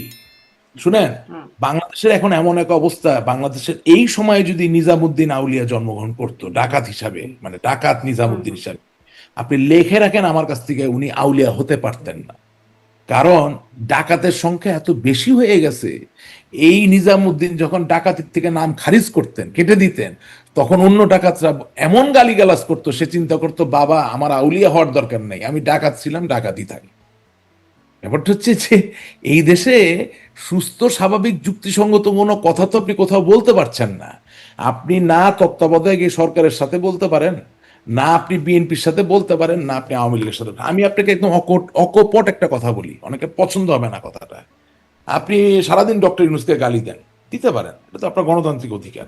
কিন্তু আপনি যে পরিসংখ্যান নিয়ে বসেন, হ্যাঁ, তো বাংলাদেশ আওয়ামী লীগের যত মামলা হয়েছে মিথ্যা মামলা, সেই মামলা ৯৯% মামলা মিথ্যা মামলার বাদী কে? ডক্টর ইউনূসের সরকার, জামাত ইসলামী নাকি বিএনপি? বিএনপি। আপনি ইউনূসকে গালি দিচ্ছেন কেন? আপনি জানেনই না কাকে গালি দিতে হবে। আপনার রিয়েল প্রবলেমটা কার সাথে নেগোসিয়েশন করতে হবে। আমি ওয়ার্ডটা কিন্তু বলছি নেগোসিয়েশন, শত্রু বলি নাই। আপনি যদি কাউকে ভুগিয়ে থাকেন, কারোর সাথে যদি ভোগান্তির সম্পর্ক তৈরি করে থাকেন, আর তো হাতটা ধরে বলতে হবে ভাই যা হয়েছে আসেন সামনের দিনে চলেন একটা কিছু একসাথে করি, বা ভাই এত রাগ করছেন কেন, ভাই ভাই না ভালো, ভাই আমি আমার কষ্ট হচ্ছে, আসেন ভাই বুকে আসেন, কিছু তো একটা করতে হবে, তাই না? এই ভাই না ভালো ভাই বুকে আসেন, এই কথাটা কে বলবে? এই কথাটা কার জায়গা থেকে বলছেন? সে কে বলবে সেটা পরের কথা। আপনার অনুষ্ঠানে আমি বহুদিন বলেছি, এটা যে কোনো জ্ঞানী গুণী শিক্ষিত মানুষও একমত হবে। এই কথাটা কি এখন আপনি আপনার জায়গা থেকে বলছেন? শেখ হাসিনা তো এই কথা বলছেন বলে মনে হচ্ছে না। তিনি বরং বলছেন কত ধানে কত চাল দেখে নেবেন, মামলা মোকাবেলা করতে ফিরবেন তিনি। আপনি অবশ্যই আমাকে এই অনুষ্ঠানে শেখ হাসিনা কি বলছেন সেটা শোনার জন্য ডাকেন না। আপনি ডাকেন আমাকে একজন আওয়ামী লীগের সমর্থক বা নেতা বলেন, থ্যাংক ইউ, এটা আপনার উদারতা। আমি খুব বড় কোনো নেতা আসলে না ওইভাবে, কিন্তু আমি একেবারে সততার সাথে আওয়ামী লীগকে ভালোবাসি, বঙ্গবন্ধু, সেই জায়গা থেকে ডাকেন। আমি কি বলতে চাই, আমি খুব মানবিক কথা বলছি, এটার জন্য তো নেত্রীর নাম টানার কোনো দরকার নেই। হ্যাঁ, এটার জন্য খালেদা জিয়ার নামও টানার দরকার নেই। আমার জায়গাটা কি সহজ তো, আপনি খুব শুনবেন কিন্তু মানুষের অধিকারকে সমুন্নত রেখে কথাগুলো বলছি। 2015 সালের পেট্রোল বোমার নাশকতায় আপনি 48,000 মামলা করলেন পুরা দেশে, তাইলে 48,000 গুণ 250 কত হচ্ছে? প্রায় 1 কোটি, রাইট? 1 কোটি লোক এই মামলাগুলোর ভিতরে চলে আসলো। মামলা করা তো আপনার অধিকার, কিন্তু মামলা বিচার হবে সেটা আপনার যেমন অধিকার, যার নামে করেছেন তারও কিন্তু অধিকার। তাহলে আপনি মামলা করলেন 1 কোটি লোকের নামে কাছাকাছি, এই মামলাগুলো 1 বছরের ভিতরে তদন্ত করে শেষ করেন, যে দায়ী তাকে জেলে পাঠিয়ে দেন, যে জরিমানা হবে তার জরিমানা নিয়ে নেন, আর যে দায়ী না তাকে আপনি ছেড়ে দেন। কি করলেন? এই 48,000 মামলা 2015 সালে করলেন, 2024 সাল পর্যন্ত একটা মামলাও শেষ হয়নি, ঝুলে আছে। তাহলে কি হলো? যারা মামলায় পড়ে আছে, যে দায়ী ব্যক্তি, যে নির্দোষ ব্যক্তি, তারা সকলে জমি বিক্রি করতেছে, পালায় থাকতেছে, দিনের পর দিন জামিন নিচ্ছে, আইনজীবীকে পয়সা দিচ্ছে, ঘুষ দিচ্ছে, কারেক্ট? আচ্ছা, কেন এটা প্রাসঙ্গিক? এই যে ভোগান্তির জায়গাটা, এই ভোগান্তি যখন রূপান্তরিত হয় তখন সেটা রাগে রূপান্তরিত হয়, ক্ষোভে। এখন ওই রাগ ক্ষোভ থেকে বাড়ি দখল হচ্ছে, জমি দখল হচ্ছে, বাড়িতে আগুন দিচ্ছে, পেটাচ্ছে। শিওর নেতৃত্ব নেত্রীর জায়গা থেকে বলবেনি, ওনার নেতা কর্মী যদি ওনাকে কান্নাকাটি করে উনি ভয় বা সাহস দিবেন, হ্যাঁ, বা একটু ধামকি তো দিতে হবে, নাহলে তো মানুষ ভয় পাবে না, এটা তো বাস্তবতা। হ্যাঁ, আপনি কি বলতে পারবেন হ্যাঁ পুলিশ ভাইয়া আপনি মেরেছেন আরো 10টা মারেন? এটা তো বলতে পারবেন না আপা। হ্যাঁ, হ্যাঁ ভাইয়া আপনি বাড়ি পুড়িয়েছেন, একটা কেন পুরালেন, বাকিগুলো পুড়িয়ে দিয়েছেন, এটা তার নেত্রী বলতে পারেন না। অবশ্যই নেত্রীর শেষ রক্তবিন্দু পর্যন্ত উনি ওনার নেতা কর্মীর পাশে থাকবেন, কিছু কর্কশ কথা বলবেন, এটা তো স্বাভাবিক। আমি আপনাকে বলছি হিউম্যানিটির কথা, দিনের শেষে কিছু জায়গা তো তৈরি হতে হবে। এখন আপনি সারাদিন ইউনুস ইউনুস ইউনুস ইউনুস করতেছেন, অথচ আমার নামে আজকে 16টা মামলার বাদী হইল বিএনপির লোক। আমি এখানে ইউনুসকে কোথায় খুঁজে পাইলাম? এখানে তো সরকার বাদী না। মানে তাহলে কি এই যে আয় ভাই বুকে এই বক্তব্যটা বা এই অবস্থানটা কি আপনার কাকে অবস্থান? বলবো? আয় ভাই বুকে কাকে বলবো বলেন? আমাকে ফোন করে বলতেছে কিছু টাকা খরচ করেন মামলা উঠাই দিব। বাণিজ্য, তো বাণিজ্যটা কে করছে? সো আমি বলতে চাচ্ছি, হ্যাঁ ইউনুসকে আমি সেলিব্রেট করি না, সে আমার শত্রু ঠিকই আছে। বিএনপিও তো আমার এখনো বন্ধু হয় নাই। এখন এতগুলা শত্রুর সাথে ফাইট করব না কি আমি একটু কৌশল নিয়ে আগাবো? কৌশলটা কি হবে এটা বলছি। সেই কৌশলে আলাপের জায়গাটা তৈরি হয়নি। আর ভারতের জায়গাটা সহজ। আবার বলি, ভারত চায় বাংলাদেশের শান্তি আসুক, ভারত চায় বাংলাদেশের গণতন্ত্র প্রতিষ্ঠিত হোক। এখন আপনি আমি সুযোগ নিতে পারবো কিনা, নিতে চাই কিনা, আওয়ার ডিসিশন। জি, আমি আসলে সহজ কিন্তু সহজভাবে বুঝতে পারছি না। ভারত চায় শান্তি আসুক, ভারত চায় গণতন্ত্র, ভারত এতদিন চায় না, হঠাৎ করে চাচ্ছে, কেন কেন চাচ্ছে যাবে না? উদ্দেশ্য ভারত বুঝতে সবসময় চাই। চেয়েছে। এবং তার আগে আমি নাজমুল হাসান না, না, কলিমুল্লাহ, ভারত ডক্টর কলিমুল্লাহ, ভারত শুনেন শুনেন, ভারত সবসময় চেয়েছে, ভারত কেন চাবে না? আপনি ভারতকে দোষ দিয়ে লাভ কি? তাহলে বিএনপি জামাত গণতন্ত্রে থাকলে তো শুনেন, সবারই থাকার কথা ছিল আসলে নির্বাচন। আমি আপনাকে বলি, what are the channels, let's talk about channels, let's talk about reality. এই যে চিন্ময় দাস এখন জেলে আছে, কথা কথা বলছি, ভারতেও তো চিন্ময় দাসের মুক্তির জন্য একটা দাবি উঠেছে না? তো এই দাবিটা কিভাবে আসবে? ভারতীয় সরকার তো এই সরকারকেই পাঠাবে দাবিটা। তাহলে সরকারকে রিপ্লাই দিতে হবে যে হ্যাঁ জামিন হয় বা হয় না, ভালো লোক বা খুব খারাপ লোক, ছাড়বো বা ছাড়বো নাই। তো তো যখন ধরেন আওয়ামী লীগ ক্ষমতায় ছিল তখন গণতন্ত্র বিরাজমান কিনা বা কতটা না, সেই খবরাখবর তো আওয়ামী লীগ থেকেই তো যাবে। চ্যানেলটা তো এটাই ছিল। বললাম তো, আমাদের নিজস্ব চর্চা করার অনেক জায়গা আছে। আমরা একেবারে ধোয়া তুলসী পাতা, আমরা কোনো দোষ করি না, এটা যেমন বলা যাবে না, আবার সব দোষ আমরা একাই করেছি সেটাও বলা যাবে না। রাশিদ রহমান, ধন্যবাদ। আমি আরেকটু ডক্টর কলিমুল্লার কাছ থেকেও বুঝতে চাই, যেহেতু ভারতের সিদ্ধান্তের বিষয়টি তিনিও শুনছেন, জানছেন, দেশে ফেরানোর এই সিদ্ধান্তটা ভারতের সর্বদলীয় সভায় হয়েছে বলে আপনারা বলছেন, সেটি কিভাবে বাস্তবায়ন হবে? কিভাবে ভারত বাংলাদেশকে মানে বাংলাদেশের শেখ হাসিনাকে ফেরাবেন এবং ফেরানোর পরে আসলে পরিকল্পনা, মানে শুধু ফিরিয়ে নামিয়ে দিয়ে শেষ না, পরিকল্পনা কি? তার বিচার হবে সেটি? তিনি ক্ষমতায় যাবেন? তিনি নির্বাচন করবেন? আসলে কি? দেখুন, ফেয়ার ট্রায়াল বলে একটা বিষয় আছে, ক্যাঙ্গারু কোর্ট বলে আরেকটি উপাখ্যান আছে। তো ন্যাচারালি আপনার যে হুকুমত, হস্টাইল হুকুমত, সেটা তো আর যাই হোক আপনাকে ফেয়ার ট্রায়ালের অপরচুনিটি নাও দিতে পারে। Justice হারিড, justice buried. সুতরাং আপনার এখানে সেই কারণে একটি ভ্যালু ফ্রি, ভ্যালু নিউট্রাল তৃতীয় অন্তর্বর্তী সরকার অথবা ইমার্জেন্সি গভর্নমেন্ট আসতে হবে এবং তার আওতায় যথাযথ নিরাপত্তা এবং উইথ ডিগনিটি, উইথ রেসপেক্ট আপনি ডিফেন্ডেন্ট হিসেবে ফেস করতে পারেন, হোয়াট এভার ইট ইজ। আর এখানে আন্তর্জাতিক সম্প্রদায়ের একজন সম্মানিত সদস্য হিসেবে ভারতের কিছু চাওয়া পাওয়া থাকতেই পারে। কেন? সহভাগিতার ভিত্তিতে। এখন ভারত এই অঞ্চলের আনইন্টারাপ্টেড একমাত্র ডেমোক্রেটিক কান্ট্রি সিন্স 1947। আপনার ডোমিনিয়ন হিসেবে এমার্জেন্স হওয়ার পরে ইভেন্চুয়ালি যখন তারা রিপাবলিকে রূপান্তরিত হলো, ভারতে কখনো মার্শাল রুল জারি হয়নি। ভারতে ইমার্জেন্সি রুল হয়তো একটু রাপচার বলতে পারেন, কিন্তু সবই কিন্তু ডেমোক্রেটিক ফেব্রিকে আমরা দেখেছি। compared to Pakistan, other Correct. country which emerged as a dominion to start with and then turned into a republic. এবং সেই রিপাবলিকটি আবার ডিসমেম্বারমেন্টের সম্মুখীন হলো। ইস্টার্ন উইং, যেটাকে মাশরিকি পাকিস্তান বলা হতো, তা স্বাধীন সার্বভৌম রাষ্ট্র বাংলাদেশ হিসেবে আবির্ভূত হল বিশ্ব মানচিত্রে। এবং সেখানে ভারত বলতে কুণ্ঠিত হওয়ার কোনো কারণ নেই, acted as the surrogate mother, ধাত্রী মাতা। অনেকে অপছন্দ করেন আমি এই কথাটি বলি বলে, কিন্তু ঝেড়ে কৃষ্ণ তো বলতে হবে, it's reality, can't help it. এককভাবে মুক্তিবাহিনী কিন্তু এই বিজয়ের গৌরব অর্জন করেন। মিত্রবাহিনী সদস্যরা রক্ত প্রদান করেছেন, বুকের তাজা রক্ত ঢেলে দিয়েছেন। আমরা অতটা কৃতজ্ঞ নই যে একটি স্মৃতিস্তম্ভ আমরা স্থাপন করিনি, সেই আহাজারি কেউ কেউ করেন। আর বর্তমানে যারা সেটা একটা ইতিহাসের পাঠের কথা হুকুমতে আপনি আছেন বলছেন, তারা তো ইতিহাসের একটা প্রশ্নই পর্বের আসলে কথা এটা বলছেন। করবেন। একটু এই সময়ের কথা বলবেন ডক্টর কলিমুল্লাহ। এই সময়ের কথাটা আসলে খুবই বোঝা জরুরি, কারণ খুবই গুরুত্বপূর্ণ একটা বার্তা। যদি ভারতের কাছে এটি মানে সেটি কি আসলে ভারতের অন্যান্য অনেক প্রোপাগান্ডার মতো একটা প্রোপাগান্ডা, নাকি এটি একটা সত্য ঘটনা যেটি কবে নাগাদ হতে পারে, এই বিষয়গুলো বোঝা আসলে খুব জরুরি। এই জন্য আমি যদি আপনার কাছে ঠিক এই বিষয়টা নিয়ে একটু জানি। আমাদের এ পর্যন্ত যে কয়জন রাষ্ট্রপতি এবং যে কয়জন সরকার প্রধান বা প্রধানমন্ত্রী বা প্রধান উপদেষ্টা হয়েছেন, তার মধ্যে একমাত্র প্রফেসর ইউনূস প্রথমবারের মতো ভারতের অভ্যন্তরীণ বিষয়ে মাথা ঘামিয়েছেন, কথা বলেছেন। দায়িত্ব নেওয়ার প্রাক্কালে এবং পরপর সেভেন সিস্টার নিয়ে তিনি যথেষ্ট কথাবার্তা বলেছেন, এবং এটি আনপ্রেসিডেন্টেড। এখন খেয়াল করে দেখেন, তিনি কিন্তু বঙ্গোপসাগরের অধীশ্বর হিসেবে দাবি করেছেন নিজ দেশকে।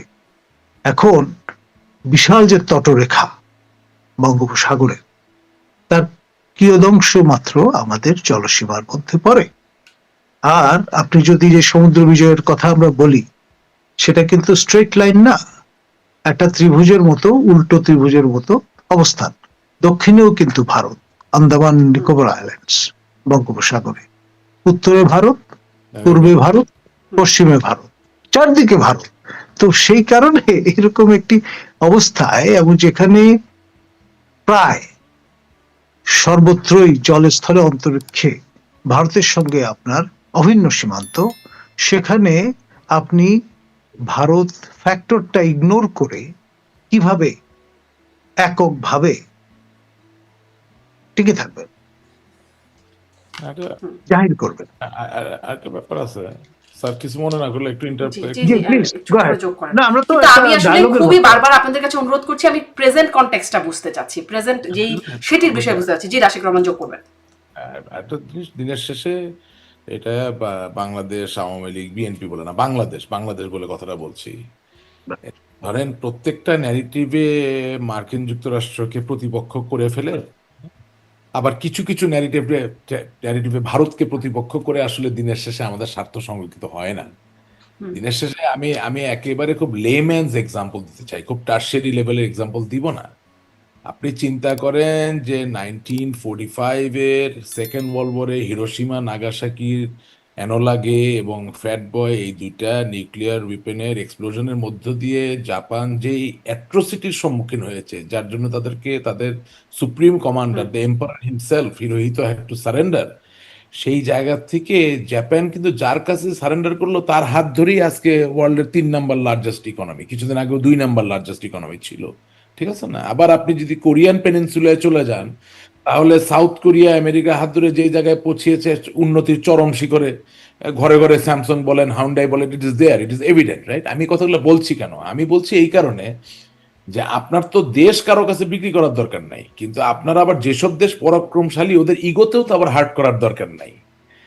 আপনি আপনার কিছু স্বার্থ আমেরিকায় রয়ে গেল, এদিকে আপনি আমেরিকায় গালিগালাজ করতেছেন, it doesn't make any sense. ভারতের সাথে আপনার স্বার্থ আছে তো, ব্যবসা বাণিজ্য, চামাল, হ্যাঁ, আপনি ভারতকে গালাগালাজ করতেছেন, আবার এদিকে আপনি প্রিভেল করতে চাচ্ছেন। আপনি আননেসেসারিলি আপনার চলার পথটাকে কণ্টকাকীর্ণ করবেন কেন? আপনার কারোর সাথে বন্ধুত্ব সেটি একটা খুবই যৌক্তিক প্রশ্ন হতেই পারে যে আননেসেসারি কেন কণ্টকাকীর্ণ করা। এই না যে আপনি দেশের স্বার্থ জলাঞ্জলি দিয়ে দিচ্ছেন। আপনার যে বন্ধু ধনী বন্ধু, আপনি ধনী নন, আপনার কাছে কথার কথা বলছি, আপনার চাকরি নাই, আপনার বন্ধুর কাছে আপনার দক্ষতার যে হালনাগাদ যে খাতা, সেটা দেখিয়ে যদি তার মাধ্যমে আপনি ভালো কোনো একটা কাজ পেয়ে সসম্মানে দাঁড়িয়ে যেতে পারেন বা আরো এগিয়ে যেতে পারেন, এতে তো হারানোর কিছু নাই। জি, মানে you don't have আপনার to be এই jealous বক্তব্যটা of your স্পষ্ট, more অযথা successful কণ্ঠকাকীর্ণ করা কেন সেই জায়গাটা স্পষ্ট।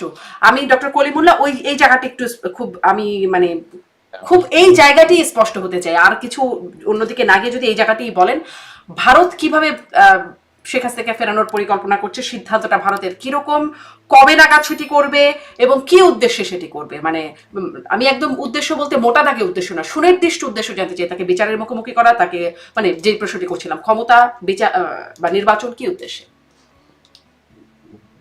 দেখুন, আপনি একজন মৃত্যুবরণ করুক, 1400 জন মৃত্যুবরণ করুক, যখন ঘটনাগুলো ঘটে তখন কিন্তু আপনি একই সমতলে পড়ে যান। শেখ হাসিনাকে আপনি যদি অভিযুক্ত মনে করেন, তাহলে প্রফেসর ইউনূসকেও একই পাল্লায় আপনাকে ফেলতে হবে। পাঁচজন অফিসিয়াল ফিগার মৃত্যুবরণ করতে হয়েছে, স্বাভাবিক মৃত্যুর অধিকার থেকে তারা বঞ্চিত হয়েছেন। যেমনটি বলা হয়, 1400 মানুষ তারা স্বাভাবিক মৃত্যুর অধিকার থেকে বঞ্চিত হয়েছেন শেখ হাসিনার শাসনামল। খেয়াল করেন। এখন এই যে শেখ হাসিনার শাসন আমলে না, কারণ 15ই আগস্ট পর্যন্ত এই সংখ্যাটা জাতিসংঘ দিচ্ছে। না, ঠিক আছে, মানে আমি খুব সাধারণ ভাবে বিষয়টা আলোচনা করছি, নিটিগ্রিটিতে যাচ্ছি না।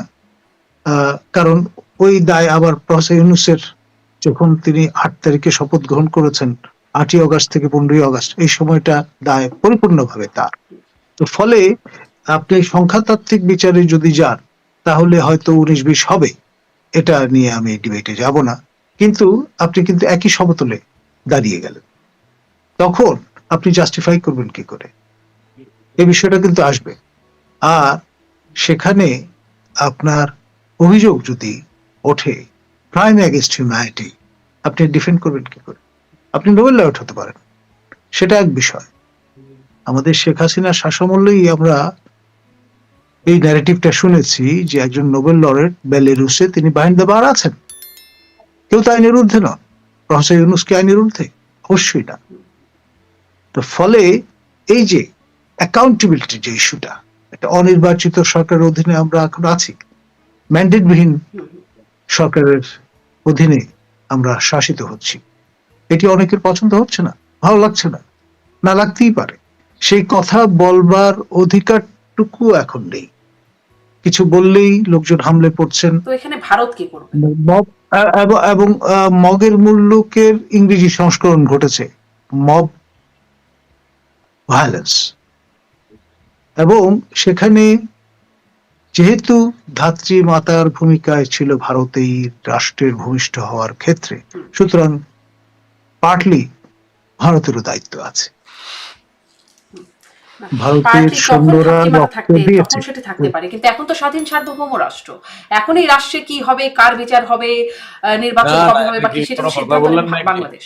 আপনার civil aviation, postal system, entire government, এটাকে উইপেনাইজ করলে তো it is a threat for not only one country, it can B a big threat for the entire world. From that perspective, if India is concerned, you cannot say no. There is nothing wrong in it.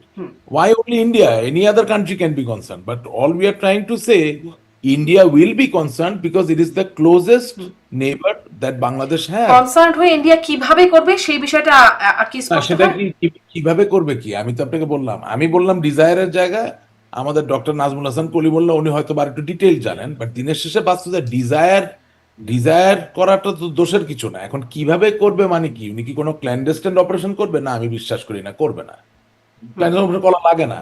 ইন্ডিয়ার মতো একটা শক্তিশালী রাষ্ট্র যদি proper নেগোসিয়েশনে থাকেন, উনি যদি তার ডিজায়ার বারবার এক্সপ্রেস করতে থাকেন, একটা সময় তো আপনাকে সম্মান করতে হবে। আপনি কতদিন না বলবেন? আপনি একটা পাড়ায় থাকেন, একটা মহল্লায় থাকেন, একটা গ্রামে থাকেন, আপনার বাড়ির পাশের মুরব্বী একটা কথা যদি 10 বার বলে, আপনি 10 বার না শুনেন, একবার তো আপনাকে শুনতে হবে। এটা তো বাস্তবতা। আপনি তো একটা ইকোসিস্টেমে আছেন। সো নট নেসেসারিলি টম ক্রুজের মিশন ইম্পসিবলের মতো আপনার একদম লেজার দিয়া মাস্ক বানাইয়া হাতে পিস্তল নিয়ে গিয়া জায়গা দখল, এইভাবে তার করা লাগে না। things work in a different way. International diplomacy that itself তো is a সেটা কি আগামী মাসেই হতে পারে, মানে যেটি ডক্টর কলিমুল্লাহ বলছেন হুকুমতের পরিবর্তন? ওটা ডক্টর করিমুল্লাহ ওনার তথ্যের জায়গা থেকে বলেছেন। I will not encroach, I know my limits, হ্যাঁ, and I know my boundaries. আমার জায়গা সহজ, আমার তো এই মাস বা আগামী মাস বা 6 মাসের বিষয়ই নাই। আমি তো আরো সহজ কথা আপনাকে বললাম। আমার কথা হচ্ছে যাই হোক না কেন, যদি কোনো ঘটনা ঘটে বাংলাদেশের জন্য ওভারঅল ভালো না হয়, তাহলে সেই ঘটনা ঘটার মানে কি? আপনি শুনেন, আমি একটা অকপট কথা আপনাকে বলি।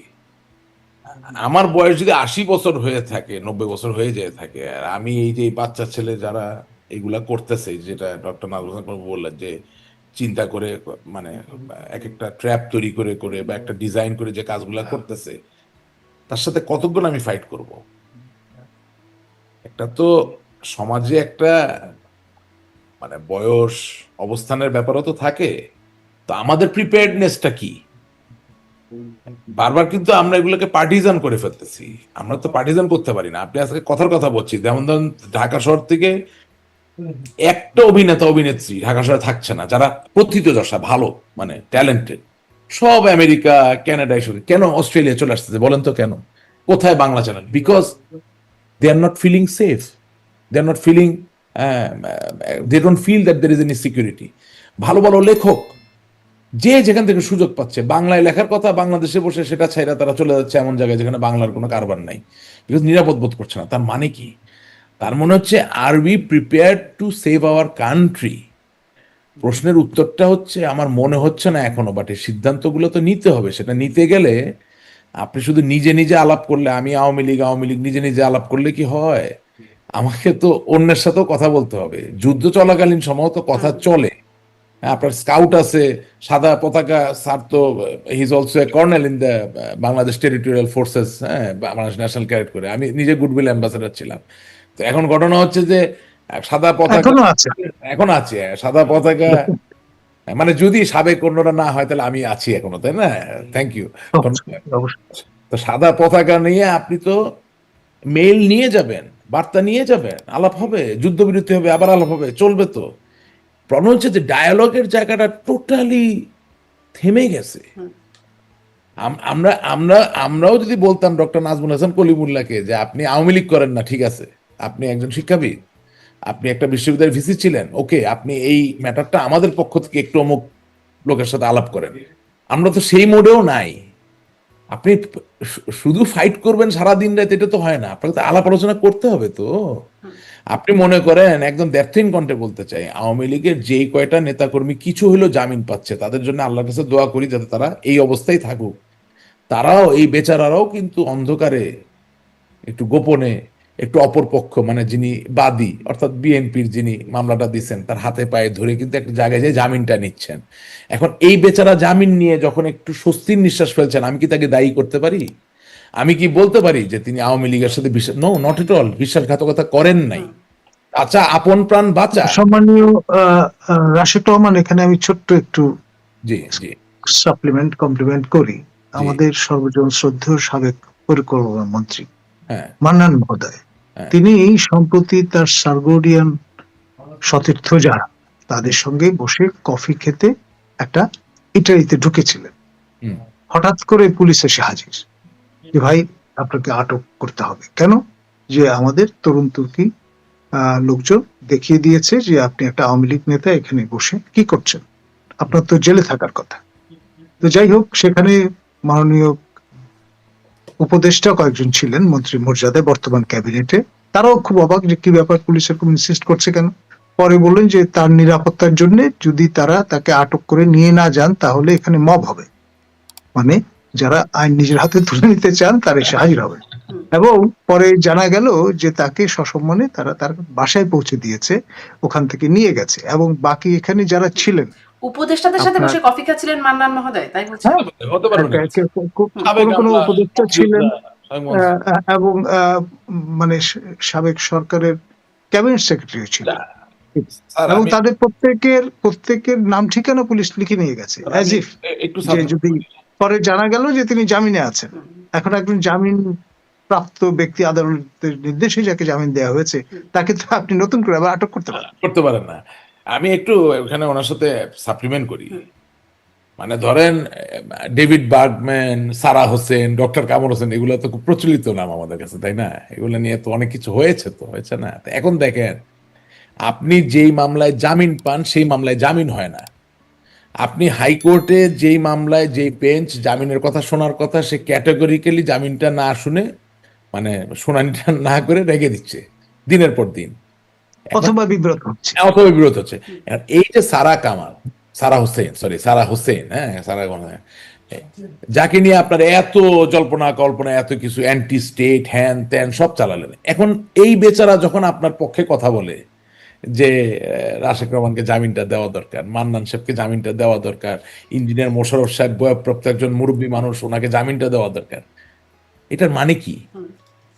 এটার মানে হচ্ছে যে there is no substitute to dialogue even when you are fighting a war, because time is the greatest healer and time decides who is your real friend G. and who is not ওনারা your real. মানবাধিকার কর্মী, আইনজীবী, সাংবাদিক, ওনারা ওনাদের মতো কাজ না করছেন। না এখন না, আপনারা সহ্য করতে পারছেন কি পারেন না, সেটা তো আপনাদের জায়গা। মানবাধিকার কর্মী কোন, শারমিন আই এম সরি, মানবাধিকার কর্মী কোনো চাকরি না, এইভাবে কথাটা বলেন না। হ্যাঁ, আইনজীবী, সাংবাদিক। না, আইনজীবীও না, মানুষের সত্তাকে মূল্য দিতে হবে। কিছু লোক ওনারা চান সততার জয় হোক, কিছু লোক বিচারের জয় হোক, সেটার জন্য আইনজীবী হওয়ার দরকার নাই, মানবাধিকার কর্মী হওয়ার দরকার। এটা সত্তার ব্যাপার, হৃদয়ের ব্যাপার। আমি এই কথাটা বলছি এই কারণে যে সময় প্রমাণ করে দেয় যে আসলে সত্যিকার অর্থে মৌলিক জায়গায়, মানে আদর্শের জায়গায়, বিশ্বাস জায়গায় কে আপনার বন্ধু। সবাই আপনার দল করবে এমন কোনো কথা নাই, সবাই আপনাকে নেতা মানবে, পায়ে ধরে সালাম করবে এমন কোনো কথা নাই, কিন্তু পৃথিবীর কিছু ইউনিভার্সাল অলিখিত আইন আছে, সেগুলোতে বিশ্বাস করবে। হ্যাঁ, তো যেটা উনিও যেদিকে ইঙ্গিত করলেন, আমিও সেদিকে ইঙ্গিত করতে চাই যে আমাদের সংগ্রাম আন্দোলনের জারির জায়গায় আমাদের মুখপাত্র বলেন, আমাদের কোনো ব্যক্তিকে দায়িত্ব দেওয়ার ব্যাপারটা খুব জরুরি, এই কারণে যে কিছু কিছু জায়গায় আলাপ আলোচনার প্রয়োজন আছে। জি। আপনি কি হ্যাঁ, এই আপনি বার্তাটা আপনি আপনার দলে ঠিক মতো দিতে পারছেন যে আলাপ আলোচনা, মানে আপনি যদি দিতে চাচ্ছেন? শুনেন, এটা কিরকম একটা উদাহরণ দিচ্ছি আপনাকে। আমার জামিনও যদি চেতে হয়, অস্ত্রের মুখে তো আপনি জামিন চাইতে পারবেন না। আমার আইনজীবীকে তো বিচারকের সামনে, এই সরকারের বিচারকের সামনেই বলতে হবে যে রাশেক রহমানের জামিন দেন। সেটা তো আলোচনা, মুখ দিয়েই বলতে হবে, বল প্রয়োগ করে তো করতে পারবেন না, চুক্তি দিয়ে করতে হবে। So all I am trying to say যে যুদ্ধ সবসময় অস্ত্র নিয়ে হবে, হাতে লাঠি নিয়ে, তা না, এটা একটা সমন্বিত ব্যাপার, এটার ভিতরে মানে সমন্বয় এটি থাকে। আপনার দলকে আপনি এই কৌশল নিতে বলছেন? অবশ্যই আপনাকে রাজনীতি ফিরতে হবে না। জি, আপনি স্পষ্ট। আপনি কি ধন্যবাদ আপনি কি রাশেদ রহমান, আইরিশ রিপাবলিকান ধন্যবাদ। আর্মি নাকি? ডক্টর কলিমুল্লাহ, আপনি কি শেষ করব, সত্যিকারের আমার অলিক দল? মানে অনেক বেশি সন্ত্রাস বড় করতে করবেন? চাই না, শেষ করব। আপনার কাছে একটু এটা জানতে চাই যে এখানে মানে আপনারা ভারতের বিষয়ে কথা বলছে, ভারত এরকম সিদ্ধান্ত নিচ্ছে, যদিও এটি বুঝতে পারছি না যে কিভাবে তারা এটা করবে, সেটি বুঝতে পারছি না, কিন্তু আপনারা, আপনাদের তথ্যসূত্র যেটি বলছে, যেটি ভারত এরকম একটা সিদ্ধান্ত নিচ্ছে, এর সাথে মার্কিন সিদ্ধান্তের কোনো যোগসাজশ আছে কিনা, বা তাদের কোনো প্রভাব আছে কিনা? একটা সময় বলা হতো যে আপনি মার্কিনীদের স্বার্থর পক্ষে কাজ করছেন, আওয়ামী লীগ সরকার যখন ক্ষমতায় ছিল, আপনাকে তখন এরকম ট্যাগও দেওয়া হতো যে আপনি। যেতে হবে, আপনি স্যারের কথা শুনেন, হ্যাঁ, আমার একটু জরুরি একটা কাজ আছে। আচ্ছা আমার, আচ্ছা, হ্যাঁ? ঠিক আছে রাশেক রহমান, ধন্যবাদ। আপনি তাহলে স্যার, আমি একটা কথা শুধু বলে যেতে চাই। আজকে যদি আওয়ামী লীগ সংগ্রাম আন্দোলনের পাশাপাশি আলাপ, এই তিনটা জিনিস চালায়, আগামীকাল থেকে আওয়ামী লীগ চ্যাম্পিয়ন, জেনে রাখবেন। জি, আপনাকে ধন্যবাদ। অনেক ধন্যবাদ রাশেক রহমান, অনেক ধন্যবাদ। ডক্টর কলিমুল্লাহ, আপনার কাছে এই প্রশ্নটা একটু শুনতে চাই যে আসলে যুক্তরাষ্ট্রের কোনো জায়গা আছে কিনা, ওই যে সেই ট্যাগটা আপনার কে আওয়ামী লীগের সময় দেওয়া হয়েছে, আপনি যুক্তরাষ্ট্রের পারপাস সার্ভ করছেন, এবং এই সরকার পতনের মধ্যে আপনারও কোনো কলকাঠি নাড়ার জায়গা ছিল বলে একটা অভিযোগের জায়গা আছে, আপনি শুনেছেন কিনা জানি না, নিশ্চয়ই শুনেছেন হয়তো। সেখানে একটু আপনি পরিষ্কার করবেন আসলে যে যুক্তরাষ্ট্রের কোনো স্বার্থ আছে বা কোনো প্রভাব আছে, কলকাঠি নাড়ছে?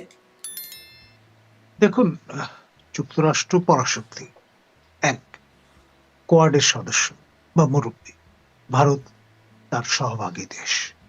এখন আপনার এখানে একটা সময় বলা হতো যে যুক্তরাষ্ট্র ভারতের চশমা দিয়ে বাংলাদেশকে দেখে।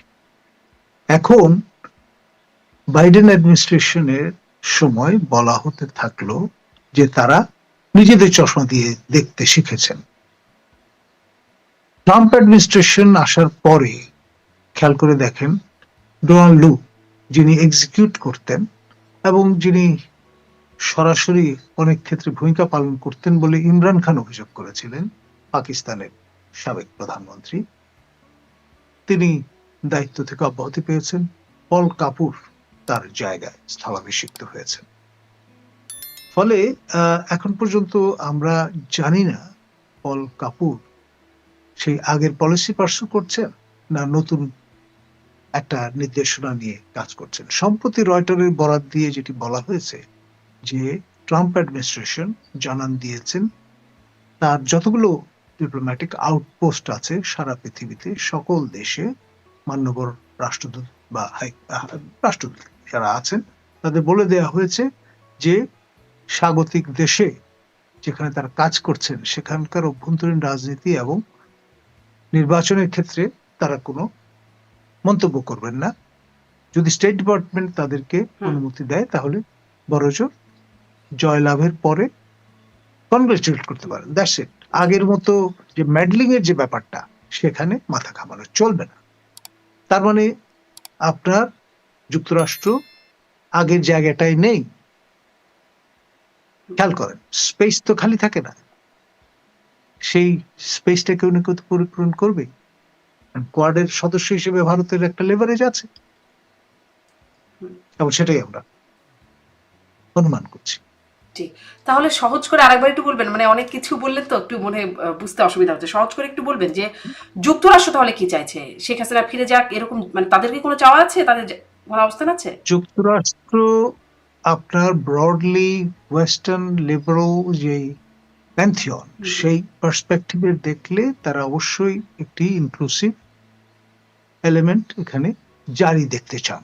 সেটির কথা এখন অবশ্য আর একদম বলে না। শেখ হাসিনা নির্বাচনের সময় বারবার বলতো ইনক্লুসিভ নির্বাচন দেখতে চাই, এখন সেই শব্দটা বেমালুম গায়েব হয়ে গেল। এখন সেটা কার সূত্রে এসছে? ব্রিটিশ একজন মন্ত্রী প্রথম কিন্তু ইউনুসের হুকুমতে সময় বললেন যে ইনক্লুসিভনেস থাকতে হবে এবং তার হাত ধরে পরবর্তীতে অন্যরাও কিন্তু এই আওয়াজটি তুলেছেন। এমনকি জাতিসংঘের ভলকার তুর্ক মহোদয় তিনিও বলেছেন যে ইনক্লুসিভনেস থাকতে হবে। তো ন্যাচারালি কেউ কিন্তু এটা বাদ সাধছেন না। আর যদি ইনক্লুসিভনেস না থাকে তাহলে সিস্টেমটা হবে ত্রুটিপূর্ণ বা ফ্লড।